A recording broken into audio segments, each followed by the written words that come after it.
outside. Yeah, well, it was a little bit of delay. FDI. Yes, sir. Pooh Shiesty. Pooh Shiesty, Pooh. Missing the feds, man. Hey, some cats miss that lifestyle, man. Shit, he gonna miss that money a whole lot more. I know it. But shit, I guess in there, it ain't no need for no money. No, ain't no need for it. Ain't no need for it, and he know, he probably gonna get out. And You think? man, they not gonna give him no crazy time. He might get 2-3 years tops. Hell no. Caught a new gun charge, a Fed gun charge. Yeah, He, hell no. he finna do 15 at 15 to least. 20. Yeah. And then then he'll get out, and Gotti will be, you know what I'm saying, will hopefully bring him in if he's still around. In 20 years, ain't nobody gonna give a shit about what Pooh Shiesty got to say. You think he'll go for 20 years? Shit, it's a possibility. Yeah, hopefully, he got a good attorney. Yeah, because look, he already set himself up as a real street dude. So you really can't cop a plea. Nope. You see what I'm saying? So you're gonna take it to trial, try to beat the feds, who you really kind of already beat because you really got off easy on your last little 5-year stint. We got you this time, Shiesty Pooh. That's it. What's good, Rick? What up with it, Rick? But yeah, man, we got a lot to get into tonight, man. You know, old Shiesty Pooh back in the feds. We supposedly in space right now.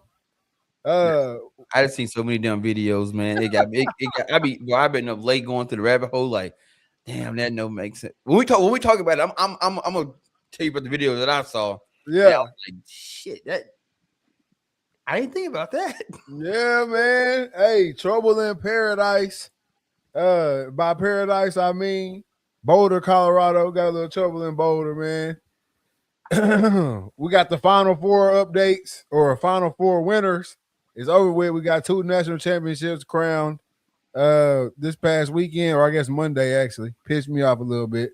Some rule changes in the NCAA, man. We got a lot to get into tonight. NFL draft hype, or maybe not so hype. But before we get into all that, man, I only got one question for you. What's that? You ready? Let's do it.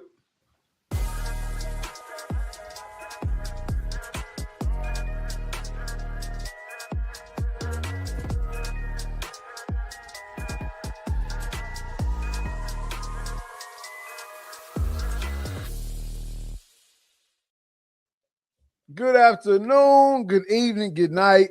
This is season 8, episode 12 or 13. 13.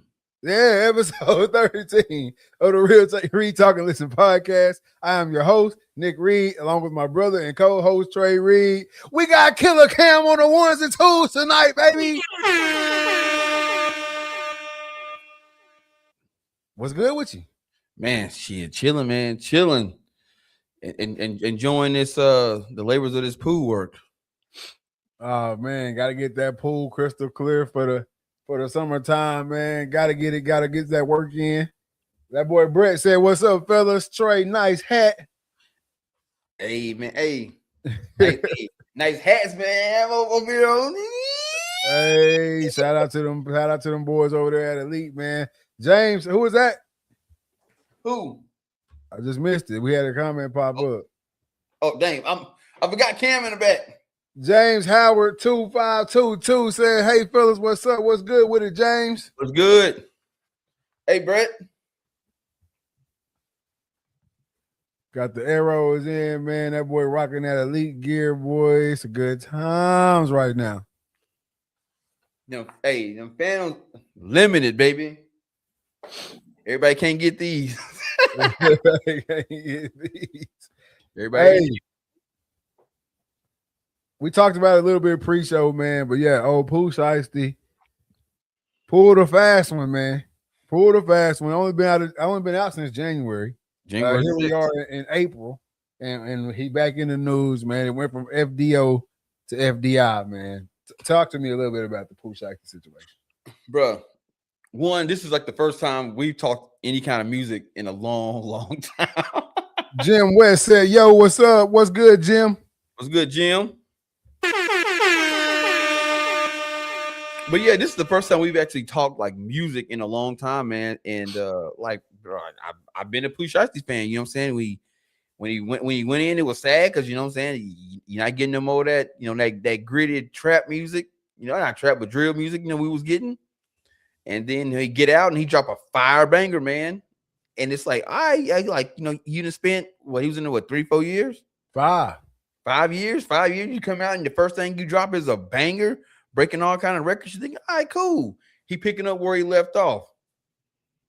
And but one thing we do know, he about everything he talk about in his songs. Hey, and man, that sucks, low key. Yeah, it sucks. Because that's who he is. Yeah, we love to say like, oh man, he ain't really about that. He ain't really about that. And we keep getting the songs, you know, the songs still be bumping, but we still yelling, he ain't really about that. He really ain't about this. But then again, when you get a guy like Pooh Shiesty who seems to be about everything that he's rapping about, you have to go all these spans without the music. Yep. Because if you are out there living that life, it's only a matter of time, especially in 2026.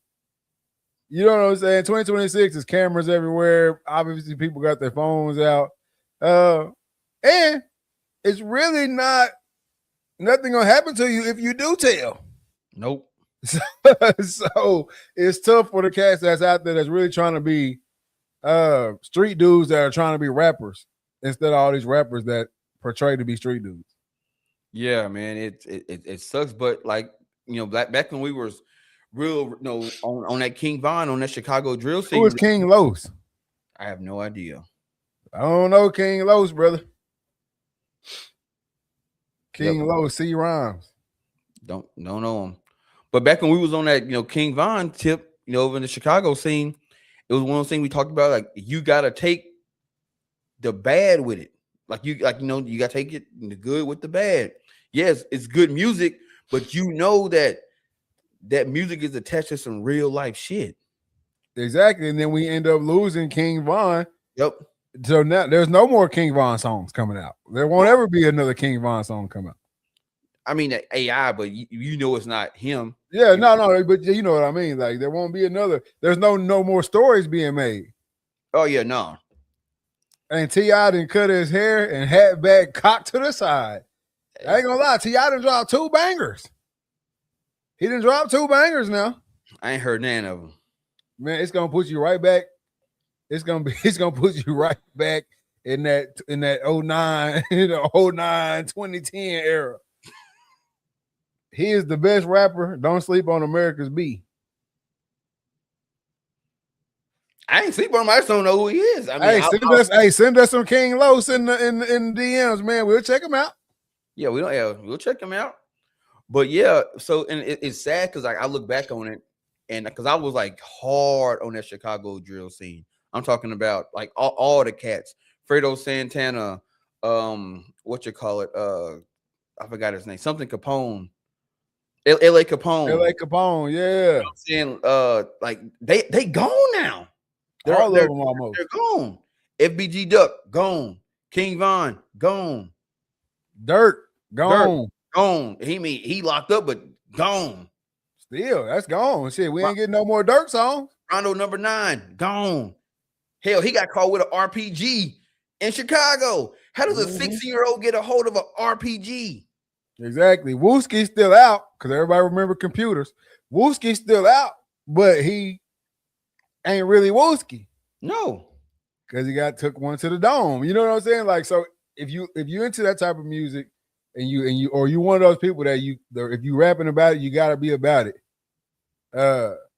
I love me some Lupe now. Oh yeah, I love me some Lupe now. But no, if you're into that type of music and you really want your rappers to really be about what they're rapping about, this is what comes with it. You lose them. You don't get a full catalog of what could have been, really. So it's a two. It's really like a double-edged sword. Oh, it's a huge double-edged sword.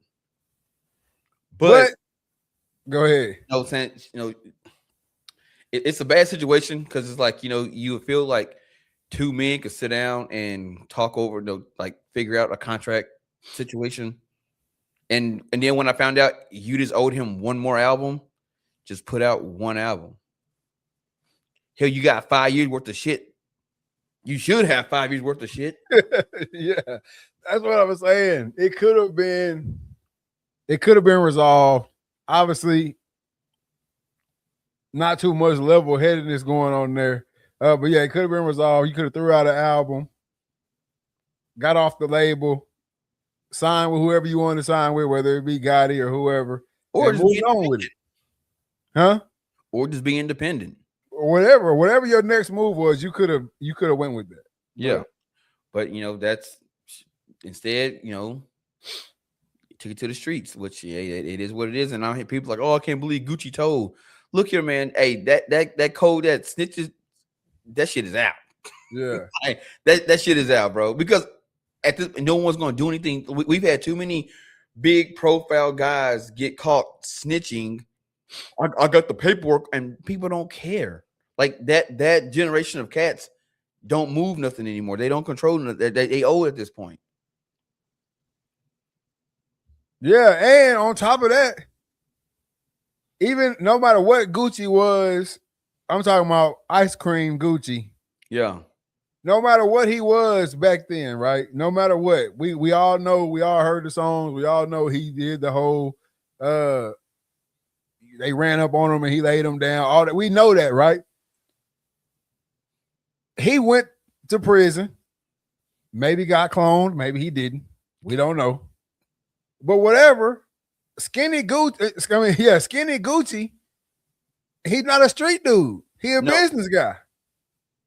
Right? Yep. So business guys tell. You do something to me that hurt me, I'm gonna tell on you. Straight up.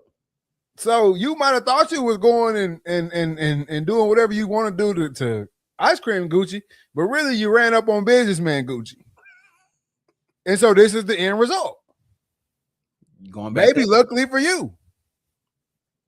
Because we all know the old Gucci. What did he say? And I put him in the dirt. Yeah. Put it low. Put him in the dirt. You're low. So maybe luckily for you, you ran up on businessman Gucci. But in that same time, he gonna tell on your ass. Yep. So that just is what it is, man. It's all right. Shout out Gucci, man. Stand on what you stand on. It's just a lesson. It's just a lesson for these young cats that's out here. These YNs out in the street. This is the end of the story. This is what happens. There ain't no retirement plan. There ain't no ride into the sunset. Cam still got the juice in Locksburg. You got the juice now. You got the juice now. Hey, this is how the story ends. I mean, it's two ways to get in: jail or in the ground. And they've been preaching that shit since the beginning of time. Shout out Gucci.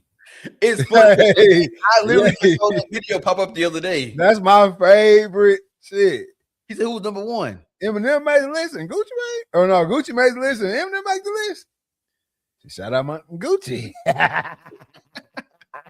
That was a Cup Wayne, man. Yeah, that was a Cup Wayne. Hey, let's go ahead and get into this Final Four recap, though, man. On the girl side, UCLA, I don't know how, after South Carolina knocks off UConn, who hadn't been beat all season, and knocked them off nicely. Beat them pretty damn good. Looks like they blew their load, per se, in that game.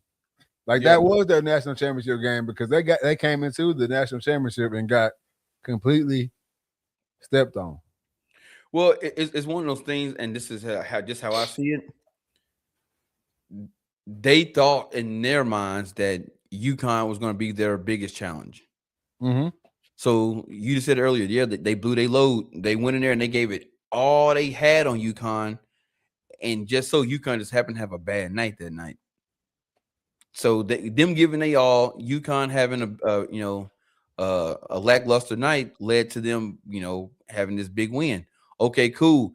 Now they thinking, oh well, we didn't already knocked off the Giant, so we ain't worried about UCLA. And they went out there and got smacked, and it showed. It showed. You can tell like they didn't take UCLA seriously until it was too late. Yeah. I hated that for them because that UConn, the game they played against UConn, I mean, it was some real rugged basketball. I really don't get into the whole women's basketball. We got bad blood. Let's just say that. Yeah. But I actually sat down and I watched. I was even texting you during the game. And I was like, bro, South Carolina might, early in that game, I was like, bro, South Carolina might do something to UConn tonight, bro. Like, they really playing. And they just play rough and they play rugged and they play real Don Staley basketball that whole game. Did the refs let it get a little bit out of hand at points? Maybe so. But they brought it from jump to end. Yeah. And I was like, damn, they going to be hard. If they coming like that, they going to be hard to beat in that natty, right? And I thought it would be South Carolina, Texas. That UCLA did their thing against Texas. You know what I'm saying? But I didn't expect that national championship. I did not expect that. I did not expect a 30-point blowout in the national championship. See, and when you're a coach like Don Staley and you go to a championship repeatedly and you getting smacked every time you get there, that shit start kind of putting a blemish on at least on your style as a coach in a tournament. Like, damn, you can't win the big game. Which I think she's won one. She won what, 1, 2? She's won a couple. Yeah, but I'm talking about recently, like 1 or 2 recently. She won for sure recently. Yeah, so it's like, but it just, and then it didn't look good because you talked all that shit after the UConn game, and then the UConn game, I don't think she really talked that much smack after the UConn game. I mean, shit. At the end of the day, Gino brought that shit to her front door. That's true. You know what I mean? But I do think after that game, because Gino hold weight. She hold weight too now. But Gino holds some weight around that college basketball. And when Gino got to saying what he got to say about, hey, the foul count looking a little lopsided in this thing, I think the refs probably linked together like we ain't gonna let them bully on UCLA like that. Yeah. You know what I'm saying? So I think a little bit of that went on too. But nonetheless, shout out UCLA, man. Took that shit home. And they deserved it. I mean, they played a hell of a tournament. They ran through shit the whole time. Yeah. The whole time. I thought Texas was gonna be amazing in that tournament. And I mean, in that semifinal game, and I mean they handled them. Yep.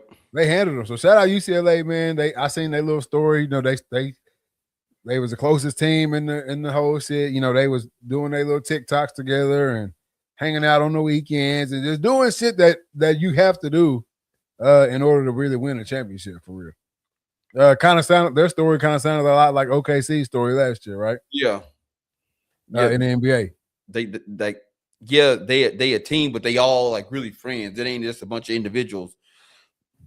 They all got each other's back. So yeah, congratulations to UCLA. No doubt. And then on the men's side, broke my heart. Yeah. I was rocking with UConn from Jump Street in the tournament. I thought it would be UConn, Arizona in the end. It ended up being Michigan, which Michigan, damn, them boys was good. I ain't gonna lie. Oh yeah, bro. And see, this is the game was great, but see, it made me again another knot in my belt. My hatred towards the sports media, because y'all last season that what's his name, Elliot Cado. Y'all talked how bad. I forgot where he was at. What was he at last year? North Carolina. Yep. How bad he was at North Carolina and all and I can't believe he's getting this much NIL and this, that, and the third and da da da. Talked all that shit.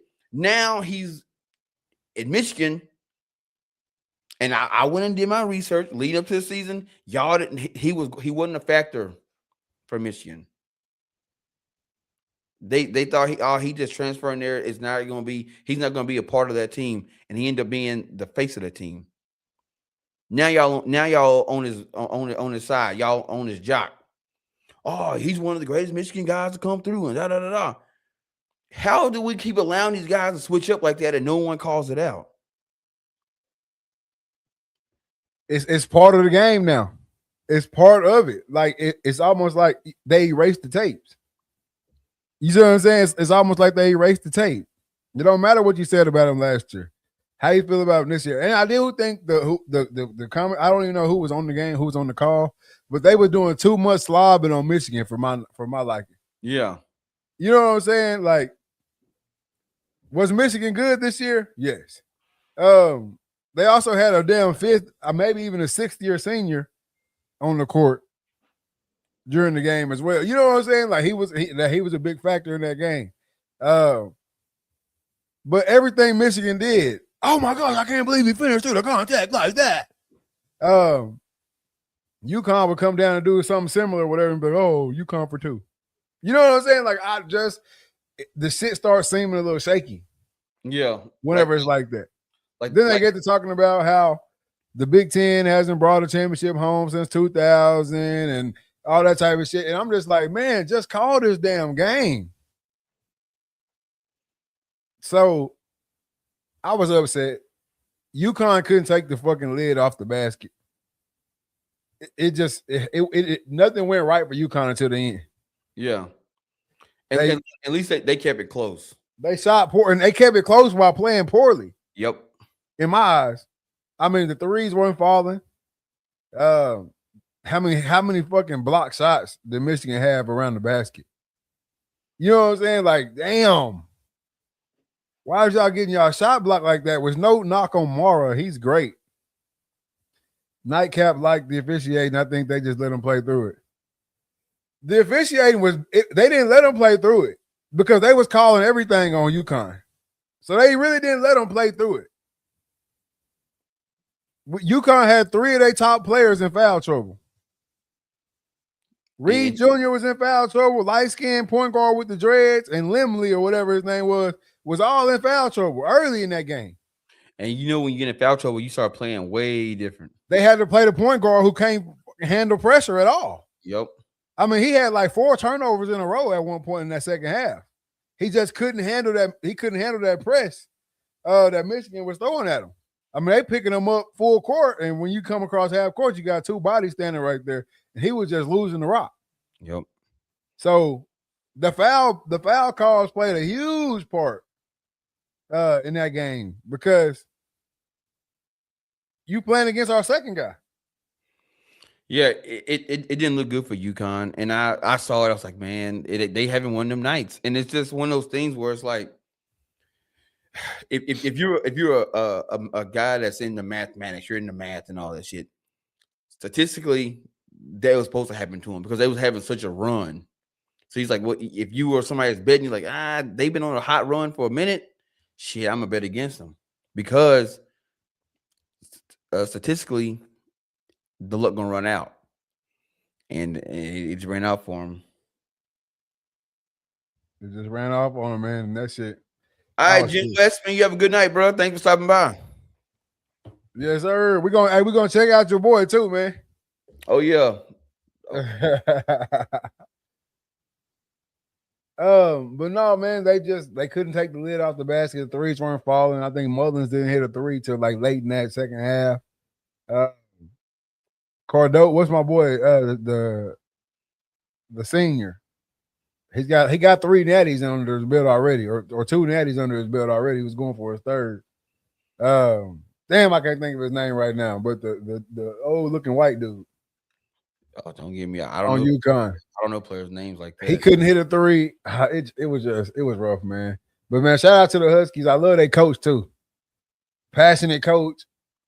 Been wearing the same suit for like 3 years. Every game, they say that shit falling apart. Like that type of shit is what sports is about. For real. Wait, is his name? What position he play? Who? The guy from UConn. I mean, he like a forward. Oh, Caravan. Caravan, yeah. I was saying, I was say Alex Caravan. Yeah. But that type of shit is what college sports is all about. Old looking white dude narrows it down. It does. It does. He went right to him. He went right to him. Hey, I'm just saying. He went right to him, man. But no, that college basketball the way the played toll on his ass. I'm telling you, man. Your life, shit. But man. you don't see many guys that nowadays staying that long. You know what I'm saying? No, not at all. And we see them cats, man, and man, hairline be back here, man. Oh, he's 22. I'm like, damn. it was like the other night was on that TikTok live, and old dude was like, yeah, I'm 32. I'm like, damn, 32. Well, you must keep a Marlboro in your pocket.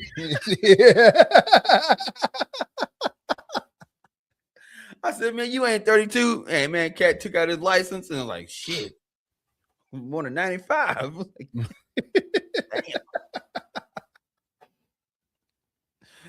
Like, shit, man. Hey, life be hard, boy. Hey, rough 32. Rough 32, baby. But no, man. I don't want to take anything away from Michigan. They did their thing as well. Kind of like just like the UCLA thing. They built to ass all the way through the tournament too. Bro, I was shocked because they said that Michigan won their first title since 1982. 1990 something. Was it 90 something? What? No. Nope. It says Michigan wins first men's national title since 1989. 89. I was going to say 98. I had it back. Bro, I swore they had just won one like 2012, 13. No, they was running for it, but they didn't win it. Okay. Nobody in the Big Ten has won that host since 2000. Damn. So it was a big accomplishment for them, man. And I'm not mad at it. I wanted UConn to win, so I didn't like the way the game went. But hey, at the end of the day, Greg Oden won one. No, they didn't. No, they did not. They didn't? No. Go look at it. Well, I thought Greg Oden won one when he was at damn Greg Oden, no, 89. Ohio State. Yeah, I thought he won one when he was at Ohio State. No, sir. No, sure didn't. I'm telling you. Look, I got you right here. In 2000, it was Michigan State. Okay. Right? Since then, you had Duke, Maryland, Syracuse, UConn, North Carolina, Florida, Kansas, North Carolina, Duke, UConn, Kentucky, Louisville, UConn, Duke, Villanova, North Carolina, Villanova, Virginia, nothing in 2020, Baylor, Kansas, UConn, Florida, Michigan. Damn, a whole lot of Florida and Xavier's. Whole lot of Florida, whole lot of UConn, whole lot of Kansas. Or a whole lot of Kentucky, not Kansas. Bro, it's wild, bro. They're like how Duke and North Carolina get so much love, but they ain't won shit in a long time. Yeah, Duke won one in 15. North Carolina won one in 17. Never mind. They get that they get that much love because for a minute though. For a minute, it was always Duke, North Carolina in the Final Four, or either one of them was going to plan for the championship. And we just now get to the stages where they coach don't matter. Yeah. Before that we had Ron, or what was his name at North Carolina? Rod Smith. No, was it Rod Smith? Roy Smith. Roy. I know. I say Ron. Roy Smith. I said you had obviously Coach K over at Duke, so the program was just touted. You know what I'm saying? So the coaches kept that. Roy Williams. We're talking about Smith. It was Dean Smith before him, right? Dean Smith was the coach before. Roy Williams, right? Shit, you asking the wrong one. They both sound like brothers. If you're a North Carolina fan out there, let us know. Wasn't Dean Smith the coach before Roy Rock Williams? out, fellas. I get my setup dusted off and set up and rock with y'all officially next week. Got the juices back flowing. Bet, my boy. Appreciate you coming through tonight. Yeah, Dean Smith, Coach MJ. Don't bring him up on the show. Just say, yeah, Coach. I guess he'll say, yeah, Dean Smith. Yeah. We don't need all that extra. Yeah.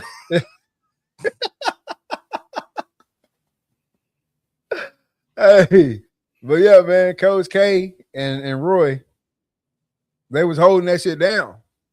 So it really didn't matter, even if they didn't win the Natty. That's who you talked about, right? Yeah. Then obviously, you know, Kansas and Kentucky, they another group that they ain't got to win that shit. Ain't it crazy? Like, because I used to be like, why they call them the Blue Bloods? But all those schools are blue. Is that why they call Blue Bloods? I thought that's like just what you say when it's the history of the shit. I'm assuming it's just a coincidence that all these schools happen to have blue in their jersey. Duke, North Carolina, Kentucky, and Kansas, all blue. Or a shade of blue. Yeah. Maybe so. North Carolina shit ugly though. Say what you want, but the powder blue is a nice color, but all that plaid shit, y'all can take that shit home. Y'all can take that shit home, man. They can call it Argyle or Argon or some shit like that. Something like that. Y'all can take that shit to the bank and deposit that shit. Yeah, UNLV was when they had Bob Knight. Yeah, UNLV, man. There's a lot of basketball schools though, right? Oh yeah. When you really get down to the nitty gritty of it, like you threw out Xavier, and Xavier ain't really won shit. No, I think Xavier just get it because like when they are running for it, it's so because they're a small school. Yeah.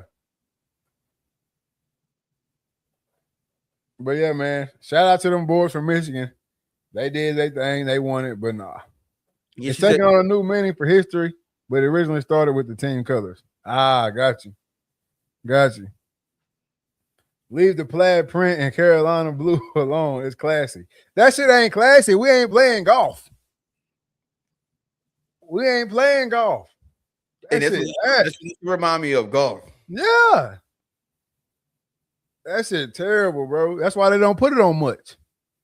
If it was lit, it'd be on everything. Just trying to be different. No, but shout out to them boys. They won it. They deserved it. I don't ever want to take nothing away from a group of kids that's doing their thing, man. But they deserved it. They won it. The tournament is no easy feat. Right? No. Like it's rough in that thing. You playing until the end, you really don't get a break.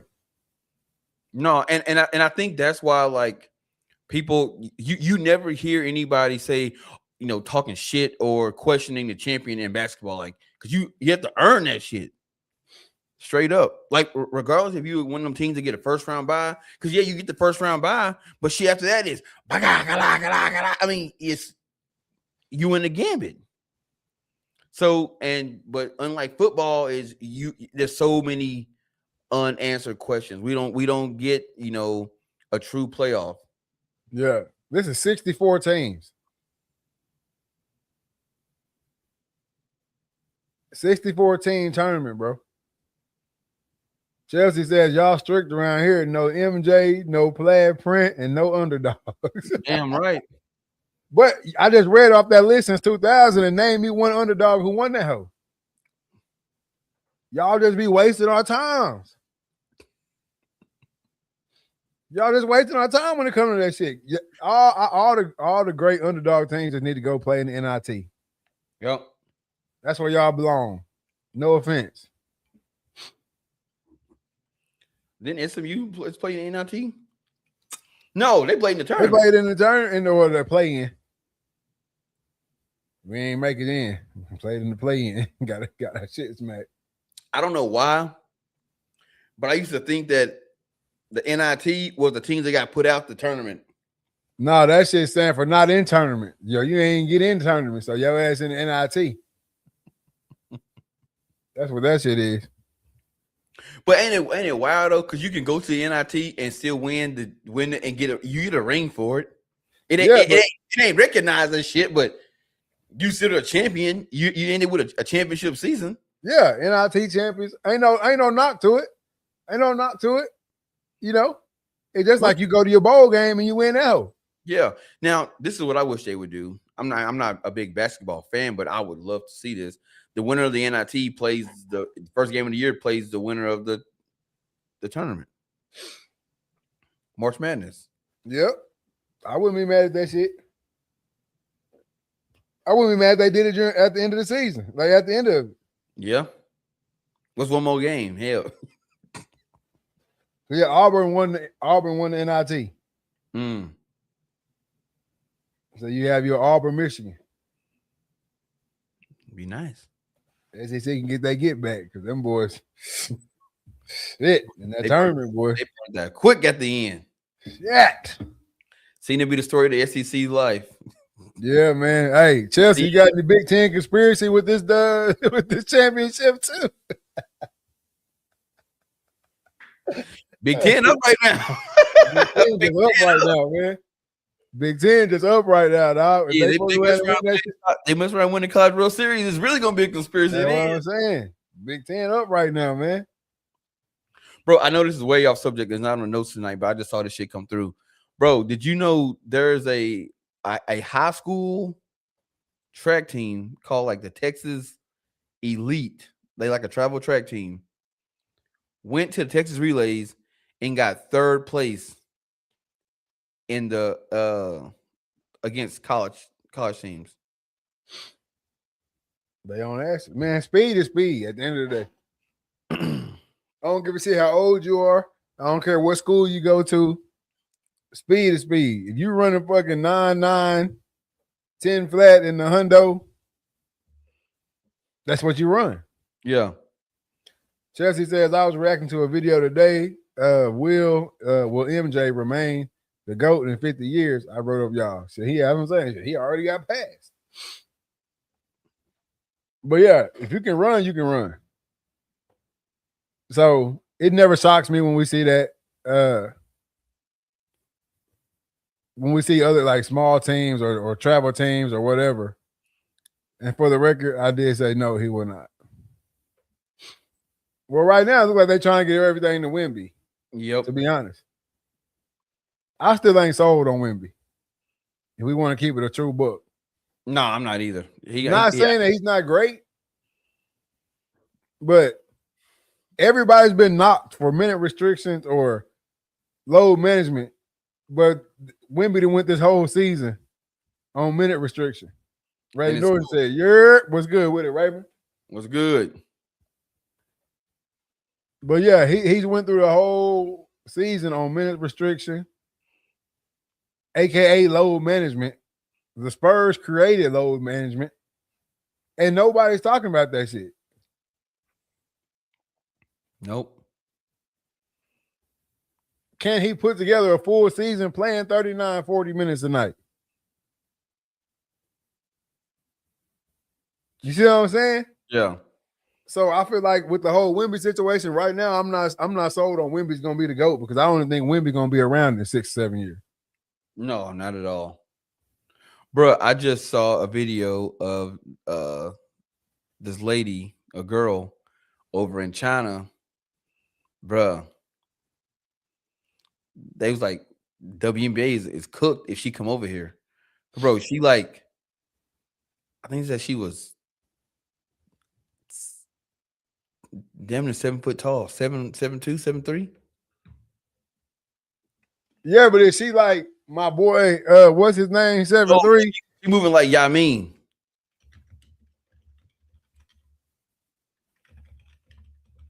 Because sometimes that 7'3" should be working against their ass. I swear. Yeah, she's 7'3". Zhang Zayu, 7'3". Yeah, she gonna cook their ass. 18 years old. She gonna cook their asses. After moving like Yamin, bro. I'm talking about get in the paint. And it's like, hey, they were in that lab in China working. Hey, we only hit one every so often, but when we hit, baby. When we hit, they had Yao Ming came through, a NBA legend. Hell, they didn't got the recipe in baseball. they didn't cook that shit up. Now they need a football player. Shit, young Ho cool. Man, he can't stay on the team. I know, man. He got that Atlanta curse on his ass. He a kicker. I'm talking about they're gonna come in with a quarterback or something. Hell no. We're gonna be fucking 6'8", 250, slinging that mug. Hey, that test tube shit is for non-contact. I ain't gonna lie to you. That test tube shit is for non-contact sports only, baby. Test tube, baby. Cause shit, boy, your ass come through there and catch one of them real, what they call American muscle. Touch your ass.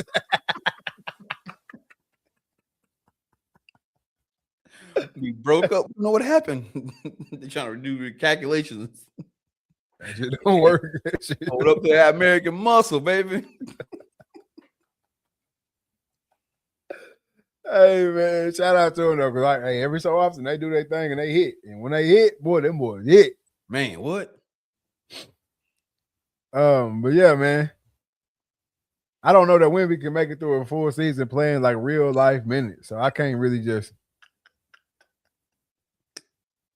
Brother Pooh. Can name one throw far. Hey, real shit. Hey, speaking of real shit or maybe fake shit, I know we talked about it a little bit last week, man, but we got some astronauts in space right now, man. Bro, I done seen so many videos about this shit. What the hell is that? What? Something keeps beeping over here. I have no idea what it is. I got this do Apple update and they just keep going off. But man, if you think about the last time we went to the moon, man, that shit was inspirational. It encouraged people to go out and, you know, want to be astronauts and want to work for NASA and all this shit. We go up this time and the cast is like, man, bro, y'all gotta show me something. This shit ain't okay. Y'all going by the moon. Okay. We don't think y'all really there because y'all ain't proved that y'all really up there. Man, and look. In 69,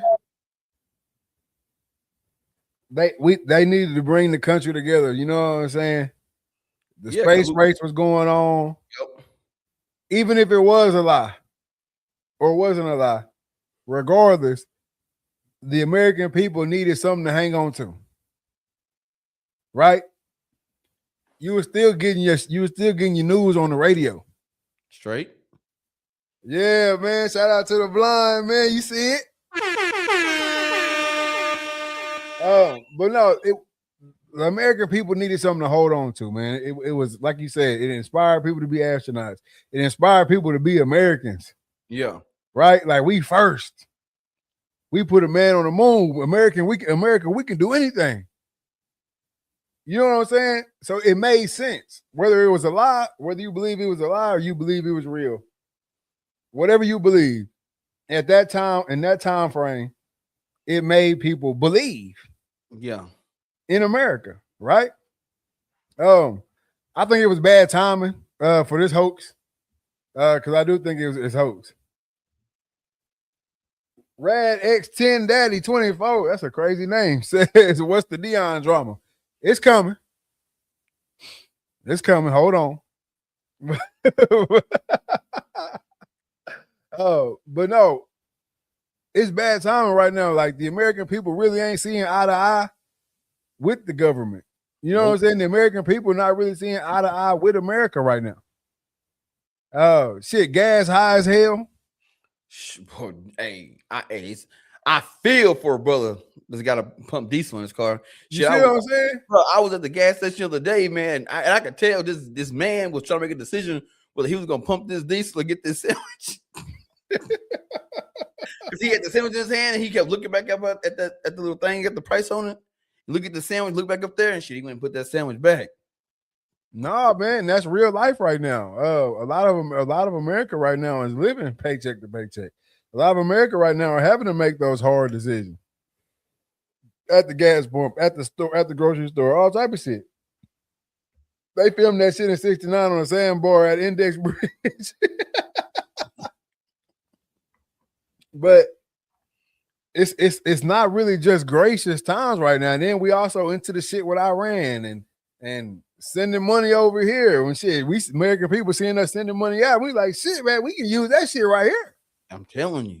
Then you're gonna go ahead and tell us you done spent $93 billion on a trip around the moon, not even gonna land on that hoe. So you just gonna spend the block with my bread? That's how the American people low key feeling about this mission. Yep. So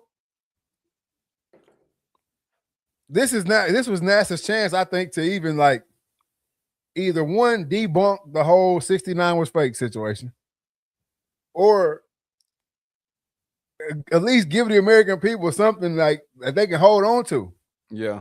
Reach out that bitch and scoop up some dust and bring it back. You know what I'm saying? Like something that don't make the 93 billion really feel like I gave it to you. Yeah. Cause that's how I feel like that's how the American, like just looking over the videos, looking at the whole social media world and everything like that. I feel like the American people right now with this Artemis 2 mission feel like they personally went in their account and took that fucking money out and handed it to NASA and say, hey, this y'all can go do whatever y'all want to do with it. Yeah. So that's why I think the mood around the whole situation is what it is. It's a moon dust. A rock. Give me something. No, bro. I no, you ain't speaking nothing but facts, bro. Like it's just weird because it don't make sense. Like even when you look back at, you know, when we went up in '69, I was watching the video, and of course I wasn't around in '69, so I'm just you know catching replay. But anyway, dude was saying, man, look, I can prove there's one video that proves that none of this shit happened in '69. He goes, I'm gonna show y'all, and he showed you, and it was President Nixon picking up a phone, saying he was getting a call from Neil Armstrong getting on the moon. Picked up the phone, hello, hey Neil, hey man, you guys doing great for America. He said, man, how the hell he call him? How he pick him up and call him on the landline? And think about it. We that was our first time going to space, right? Mm-hmm. I said, well, what about a satellite phone? Wasn't no satellites in the sky at that point. So it wasn't no satellite phone. So how the hell Neil Armstrong call him? Boy had that brick up there on how you get radio signal? Because he had a two-way radio. You trying to tell me that radio wave traveled through space? So cut all that shit. But now even like hell of a CB radio. No bullshit. So it's like it's shit like that. And then you fast forward to the Artemis trip, and it's like, one, we didn't even know this shit was going on. Y'all talking about y'all been working on shit since 2012. I ain't heard shit about Artemis since 2012. Nothing. Nathaniel. Nothing. And then all of a sudden y'all pop up. Oh, we going to the moon. We just spent $14 billion this year trying to get this shit going. Well, Red Daddy said there was satellites in space in '69. There was. Let's see.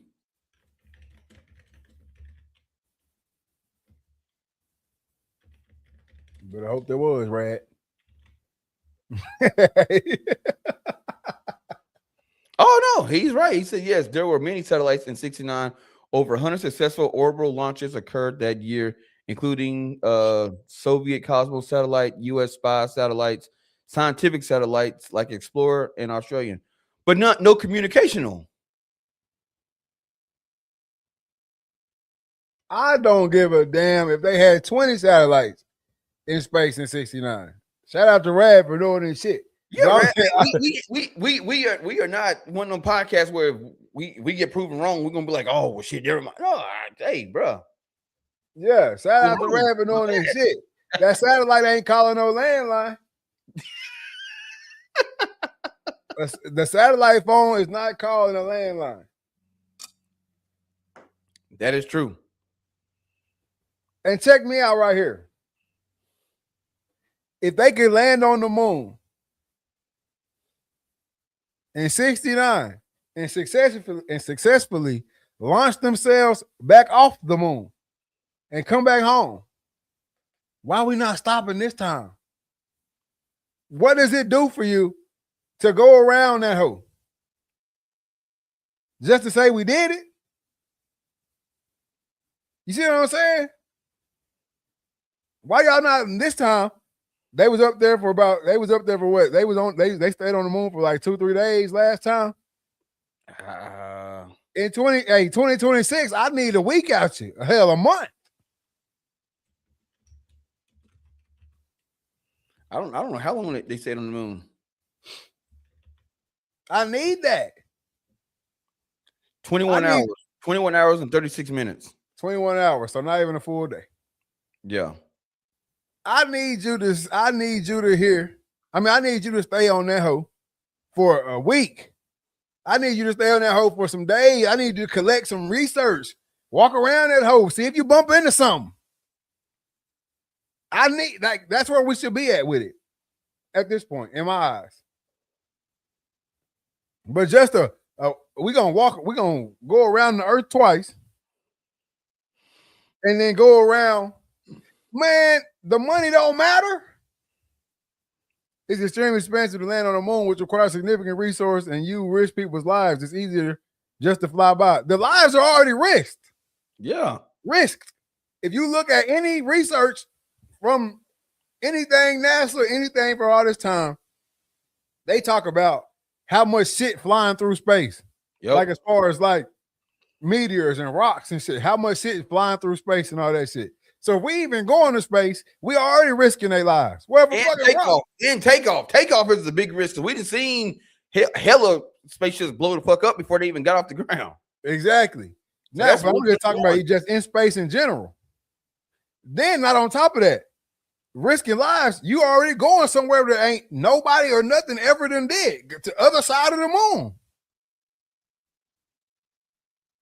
So we talking about the lives are risked. So now you got to come back and risk some more lives to go back and do some other shit.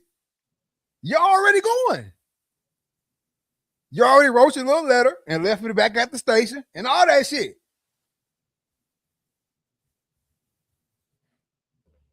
So I can't go with the risk and I can't go with the money. Y'all don't give a damn about how much money we spend. We the most indebted country in the fucking world. I still want to know who we paying this money to. See, nobody. You ain't getting it. No, I mean, who? Like, I know it's other countries, but it's like, why do we keep calculating the debt? The reason why we keep getting money from other countries is because if you really want to bring it back, we deboing them. Oh, you gonna ask for this money back? Well, we got something over here, AB, that say you don't want this money back. Because guess what? Hey, as long as I owe you, you never be broke. As long as I owe you, you'll never be broke. As long as I owe you, we're going to keep coming to y'all funky ass rescue too when y'all getting some shit. It gets worse if you land. You need extra oxygen tanks, etc. But they didn't have since 69 to get it right. Again, because apparently you got it right in 69. And you don't think, like, think about this. And I'm gonna bring it down to a small level, and I'm gonna bring it back to what we talked about in the last couple weeks: little league football. It costs a lot of baseball. It costs a little bit of money to these teams go to tournaments, and the teams might not have that money. So what they do, they go out to local businesses and whatever, and hey, can you donate? Da da da da, and they do it, and they get what they need. That cut the cost down. You don't think if we were saying, hey, we're finna send these cats to the moon. If your company got freeze dry meals. Will you donate freeze dry meals? A company will hop on that. I want my freeze dry meals on space. That's a hell of a marketing ploy. I should have been in space. You know what I'm saying? That's your food covered. Companies that fill oxygen tanks and all that shit, whatever they need. You think they don't think they're gonna give them the oxygen? That's all that. We finna come to you and say, hey, we going to space. We need this amount of oxygen by Friday. Appreciate you, cuz. Hang up. Who gonna say, oh man, NASA just called. They need a lot of oxygen. Yeah, we ain't gonna be able to do it. Hell no, they'll go to every nursing home and scoop every tank out there though. Whatever type of oxygen they need. Before we say to deploy a robot, but I don't even think they're deploying a robot. They ain't deploying shit. They doing a fucking drive-by. Like, you know, them safaris, when you go on those safaris and you just keep on riding by the lines, that's what they doing with the moon. Or supposed to be. Because they on top of that. Go ahead. At one point, they said they are the farthest in space that any human has ever been. Mm-hmm. All right. So when it comes to space, everything is calculated to the decimal. So anything can happen out there. They can get hit by a meteor, doom, knock them off course, they gone forever. Now they is floating because they ain't gonna be able to bring them back. They gone.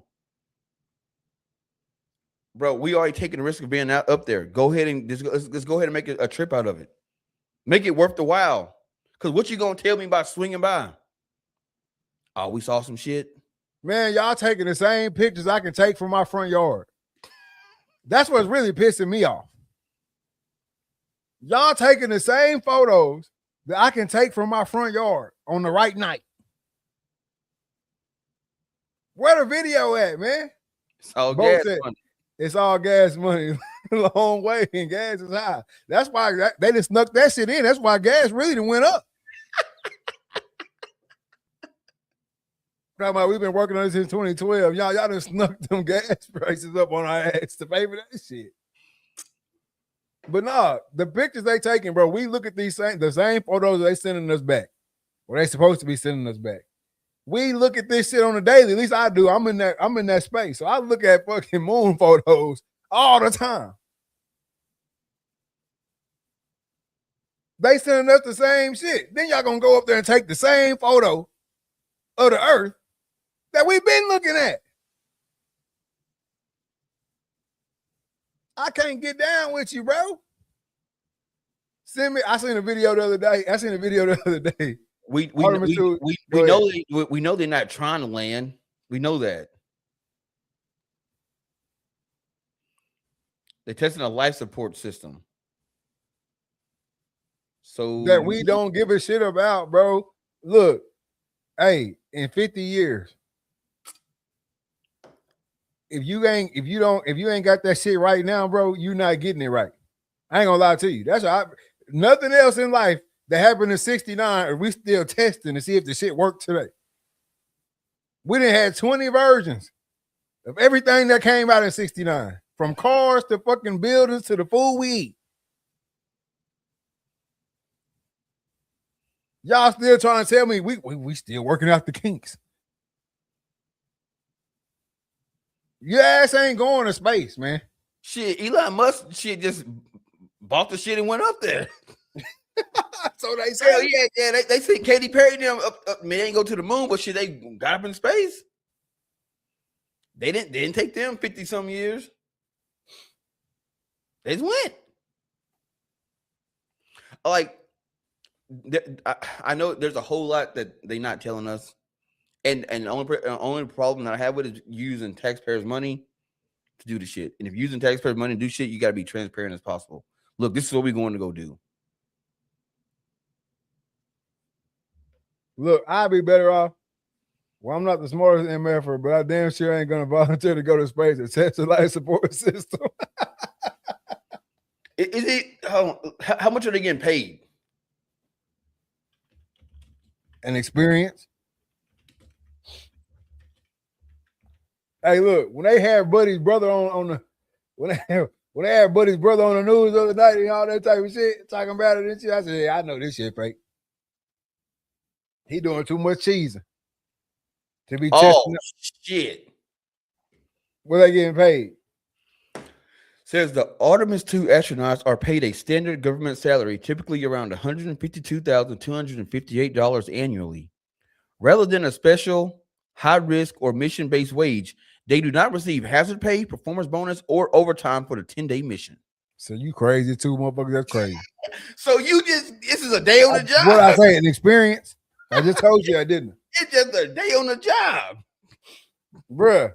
Bro was doing, hey, dude, brother they had on the news, you doing too much cheesing for your brother's life to be at risk. If I'm up in space, risking my life, and I see your ass on the news doing that cheesing, we got something to talk about when I get back. Hey, nah, bro, I'm sitting on pins and needles, man.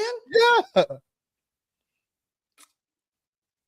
So I just can't get down with it, man. And then on top of that, bro, where is the fucking video outside of the damn spaceship, man? Not enough to do a high risk mission. They got me all the way up. Nah, for real, bro. They give cats hazard pay for hauling gas. Hey, play the video. Can we even play that? If we can't play the video, play the video. Okay, cue it up. All right, hold on. Fast forward it too, because I think we only got a certain amount of time we can play that. This person says it so much better, but I'm gonna let him say it, and I want you to listen to every word because it's just so. Oh, here we go. Perfect. I wish I would have said it. Is for some reason. Oh, here we go. Is being faked. But what I am saying, and emphatically, is I'm underwhelmed right now. I was really excited for some cool stuff. And I've seen about 10 still photographs, just static images that look slightly better than the ones taken in 1969. Apparently from the exact same spot. They have a spot they like. They like to take a picture with the Earth about that big. And then they don't take any other pictures. And what an opportunity to really stick it to the flat earthers, except for every still image makes the Earth kind of look like a flat disc. So I don't know why you're doing that. I don't need an interview with the crew telling me how they eat soup out of a pouch. Take the camera to the window and shut up and just let me see it. I don't know. Why isn't there something mounted on the outside that just constantly gives me video of the Earth? Show me something with movement. Show me weather patterns moving on the Earth. Show me rotation of the Earth. Zoomed out so you can see the entire sphere rotate. You really want to blow my mind? Show me some upside down flying planes. That's what Daddy wants to see. A skyline of a major city upside down with planes flying like that. That's all I want. And I'm getting none of that. And I suspect I will get none of that either. And we don't know what's real or what's fake. So I don't know why anyone's excited about anything they're seeing. This is so disappointing. What's the deal? And I think that's the sentiment for most of the world right now. Most of America anyway. Show us something, bro. Don't go up there and recreate some shit they did in 69. Where is the progression? I see y'all in there. I didn't watch a bunch of the news shit. Not even like internet shit. Like straight on the TV, the news shit. Where is the progression from the shit? Matter of fact, they showed us more in 69 than y'all showing us now.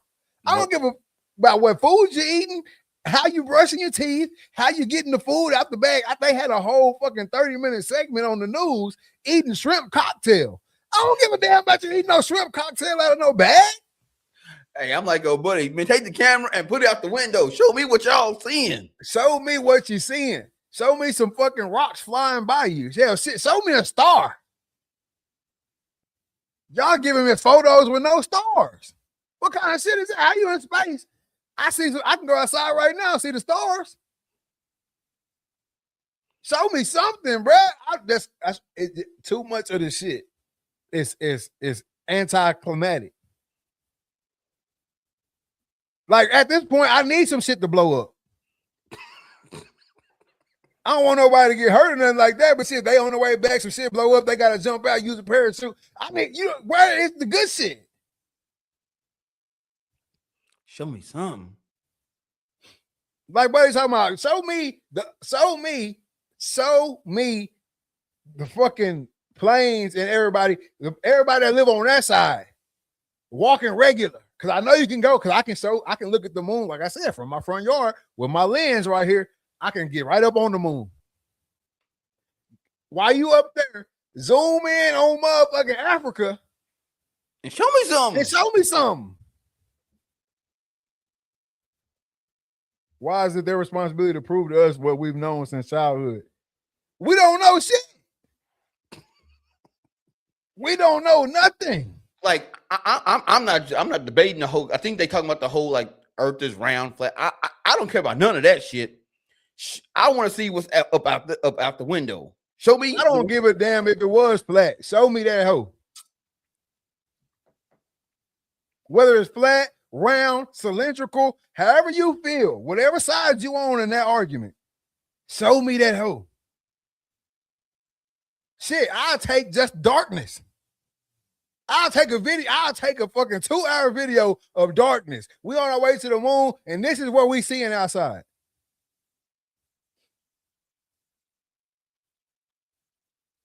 Shooting star. Hell, just a star. Hell, a rock. Just look at rock out the window. Something. Give me. I'm not looking for no Martian. I'm not looking for no spacecraft to be flying by y'all. But oh shit, we're not the only ones up here. I'm not looking for none of that. Just show me a feed of outside of the plane. A satellite flying by something. Something. Strap a GoPro to the window and live stream that bitch. That's what I'm talking about. Why do I care? Why do I care about how y'all floating around in this little fucking tin can? We know ain't no gravity. That's if we don't know shit else about space. We know you're gonna float. Yep. If we don't know nothing else about space, we know that shit gonna float. Show us something. Brian Bo said, I want to see the damn Jetsons. Hey, nah, for real. But no, we didn't have that shit. Come on, man. Just give us some real data to go off of. Not a fucking image that we've been looking at since 69. Oh, look, here's the Earth. And how y'all know what spot they was at? Because y'all told us y'all didn't know how to get back to the moon. Come on now. Yeah, that's a lot that was told. Just give us some real footage. Give us some shit out the window. At this point, AI some shit and just say this is what we're looking at. Hey, I think they can't do the GoPro because the GoPro would have burned up going out of the atmosphere. It'd have just melted. I seen a fucking Canon, fucking Mach 6 or whatever it is strapped to the outside of that bitch, pointed towards them.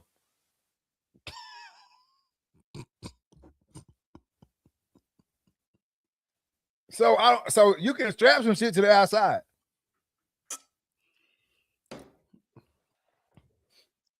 I don't know. Like, why do we care what's inside the space shuttle?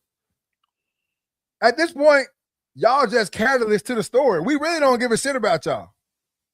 If we really being real, y'all families is the one that's gonna give y'all the praise. Yeah. Other than that, bro, we don't give a shit about y'all. Show us what's up there. Because y'all can show me what's inside the shit down here on the ground. Right on the ground. You can you can make some money, sell some tickets to tour the ship on the ground. We don't care what's inside the ship, man.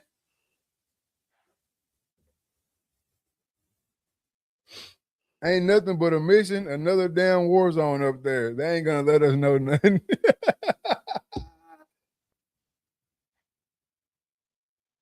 Yeah, they could strap. Yeah, they could strap it inside the rocket. Put that joker on the window, go live, and use. Yeah, bro. People will watch it on Carbon TV right now. They have a camera that is positioned over a bald eagle nest. That joker get millions of views a day of catches watching these bald eagles fly, empty ass nest. He come back. She come back. Feed the babies. Bro, Baby they girl. live stream from rooter to the tutor, just like y'all talking about. Some strapped to the window, looking out. Like Brett just said, from takeoff to touchdown. If they live, you know how many views that shit will get? So you can recoup the bread. Yeah, bro. And YouTube will let that bitch ride for 10 days. Hey, man, we'll cut the restraints off. Let it ride. Y'all on that hoe showing us how y'all eating, bro. Come on, bro. That's the lamest shit on earth. Or in space. However you want to say it. That's the lamest shit in space. But that's what the trip was for.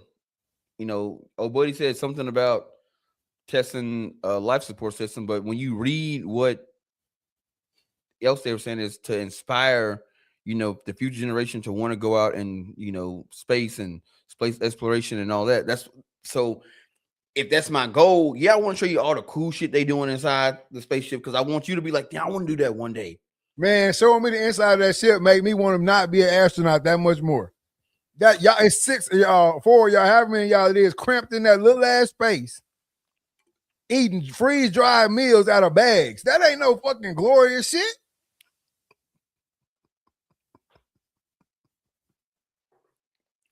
I can eat freeze-dried meals right here. Come on. Shout out to Backcountry Bistro.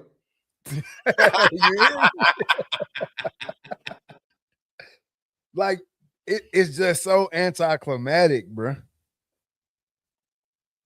And I can't get behind that shit. I wish I could. I wish I could, man. Even if y'all are up there in space right now, if y'all come across the Read, Talk, and Listen podcast on that great ass internet y'all got up there, show me. I'm letting y'all know right now, bro. Y'all fucking shit the bed on this mission. We still got a couple days left. We got a couple days left. And bro, if they was gonna point that camera outside, that should have been outside. Should point that shit outside and see some shit you don't want to see. Hey, I'll take that. I'll take that.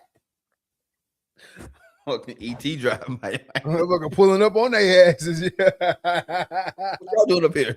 We told y'all don't come back. Y'all gonna swing around the block? Yeah, y'all trying to come up here and spin the block wheel on your boy. We told your boys back in the day. We told your boys back in 69. Shit. Don't come back up this way. But yeah, man, I just, it's not enough. Not for the price point. No. This is like when you go to I'm gonna tell you the feeling right now. It's like when you go to that expensive ass restaurant and then you order a steak and they bring you out a piece of a steak with that little leaf on top of that motherfucker. That's what it feels like right now. I've had that happen to me before. And man, you want to talk about hot? This shit just not even enough to make me mad. The rest of the plate just got sauce drizzled on it. That's what we on right now.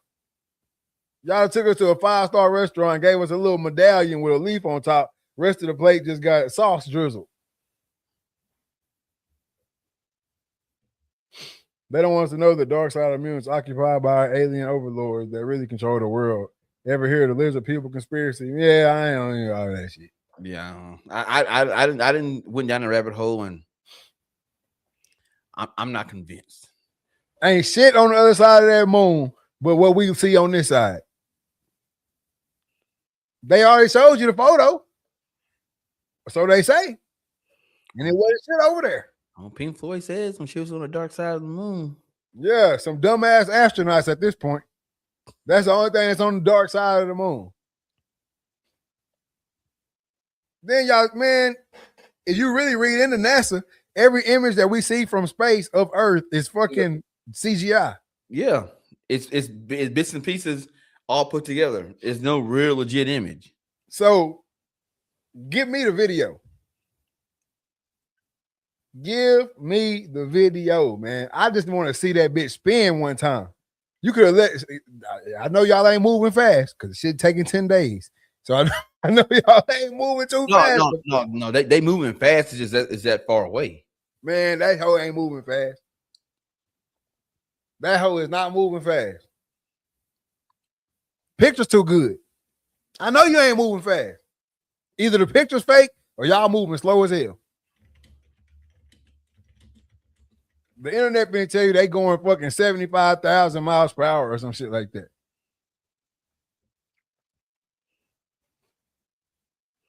Hell no. What they tell you? Hell no. What they tell you? Reach top speed of roughly 25,000 miles per hour. Come on, man.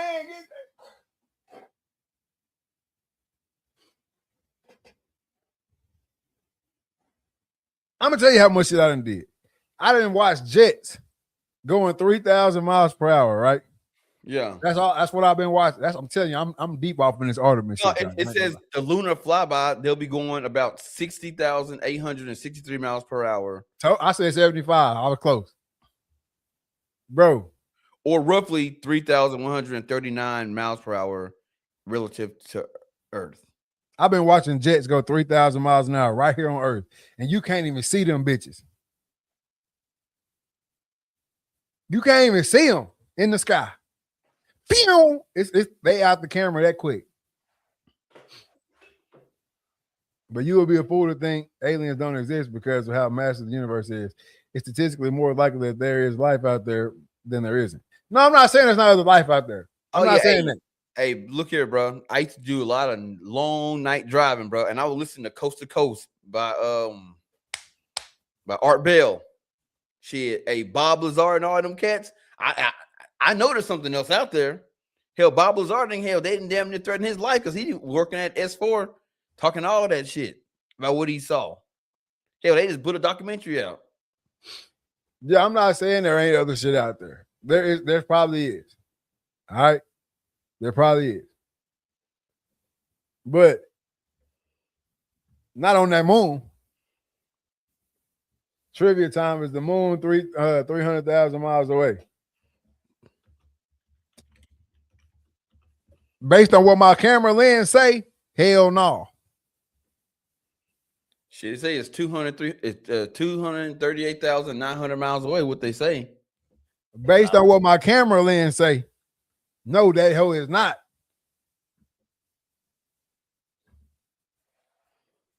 All that money could have put an IMAX camera on to show what's happening. She could put one of these on it. You could put anything on there. One of these lenses. Put that joker on there. Bro. I don't know how many of y'all done flew. I don't know how many of y'all have flown on a plane and shit. Right? When you get up in that plane, and this ain't no YouTube shit, this just me. when you get up on that, when you get in that plane, I know the sky ain't always clear and all that good shit. Cool. When you get up on that plane, you get to looking out, you can't see fucking 5 states over. Nope. You can't see that. And that ain't even nowhere near 300,000 miles away. Nope. I can zoom in, not even with my big lens, with the 24-240, I can zoom in and get some great photos of the moon. So I don't know, bro. I think space, if we really want to get to the nitty gritty, what I really think, I don't think we ever been in space. I don't think we ever going to space. I don't even know if we can even go to space. Bro, it's from the East Coast to the West Coast is 3,000 miles.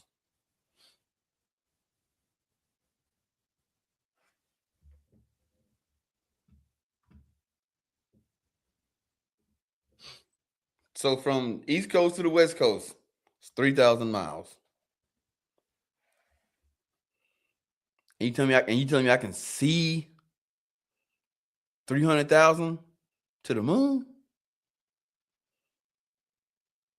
But they'll tell you the stars further than that.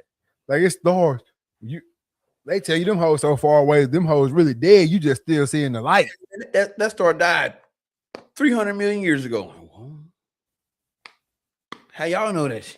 You shitting me? Yeah, you know what I'm saying? Like, not even diving into the real just scientifics of the shit. Like, just going off straight, bare minimum common sense. Like, a lot of the shit they tell us about space is made up shit that somebody said, and we just riding with it. Yeah, shit that somebody told them. And that's a lot of shit. It just, unless you've experienced it yourself, a lot of the shit that you know about space is just shit you've been told. And, you know, I mean, a lot of times it's just, we just got to go by. That's true, man. But yeah, y'all listen. Hey, y'all look into that Artemis, man. Keep looking into that shit, man. It ain't. Oh, I know what's going, bro. This what's gonna happen, bro. It's gonna be the same shit with all the cats that explored the pyramids. What happened to them all when they got done exploring that shit? Down.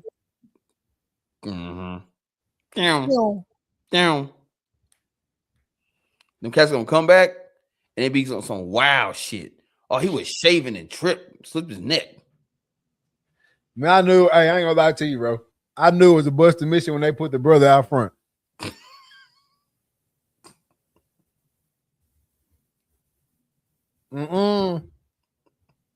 Something fishy about this one. They got the brother in the front too much. Bro, I was scared. Like, boy, they got him at the pilot. Boy, please make it out the atmosphere. If that shit, if that shit pop off, they're gonna be like, oh, see,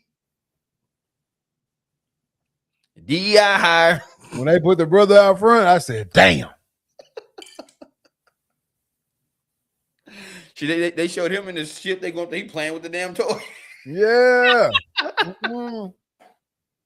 They doing some lying, y'all. They doing some lying, y'all. Just can't get down with it, man. I can't get down with it now. But hey, keep dropping y'all comments about the Artemis, man. Keep what y'all think, real or fake, right here. Real or fake. We got astronauts in space right now, or they in the studio in Houston somewhere in a warehouse, green screening this shit up. I know y'all seen the green screen videos too, but that's a whole nother story.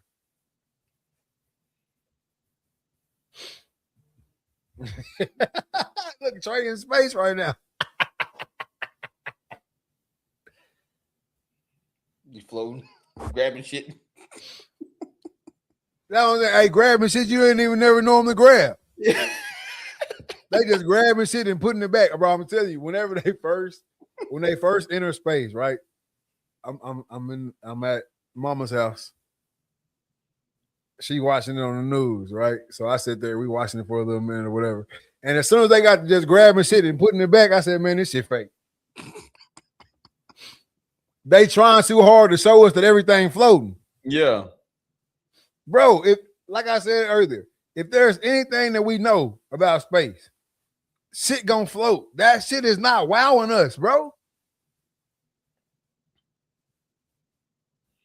Shit, they could have had me on there. I'm like, hey man, give me this camera. Man, look at the window. And then next day, the Artemis had an accident. Yeah. Make it back. We've lost all communication with the Artemis. Now motherfuckers lost in space. I'm tripped out. They ain't getting paid no extra. I'm not. Why would I pay you for extra for not going nowhere?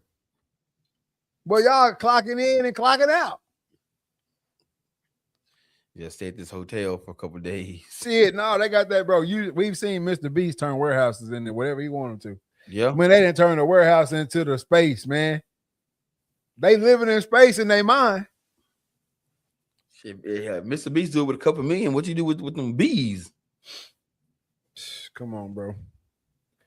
This shit's crazy, man. Man, we gonna move on past the whole Artemis, man. If you tuned into the Read, Talk, and Listen podcast right now, man, on the Facebook page, drop that like, drop that share, keep dropping them comments, man. If you're over on the YouTube, man, hit that notification bell, hit that subscribe button, let everybody know what you're watching, where you're watching, and why you're watching over here at the Read, Talk, and Listen podcast, man. Make sure y'all get over there to the TikTok. All right? Read, Talk, and Dang, man. Read, Talk, and Listen podcast. over there on the TikTok, man. Give us a follow. Stay engaged with us. Hop in the comment section. Talk to us. We'll talk back. Get over there to the Instagram, man. Follow my guy, DA_Dreaded17. And also follow myself, Big Poppy _O&E9. All right? Make sure y'all get over to the Spotify. If you can't come with us live, take us on the go with you, man. We'll make your car ride a little easier, your plane flight a little shorter, man. Listening to the Retalk and Listen podcast over there as well. You are now tuned in to the RTL podcast.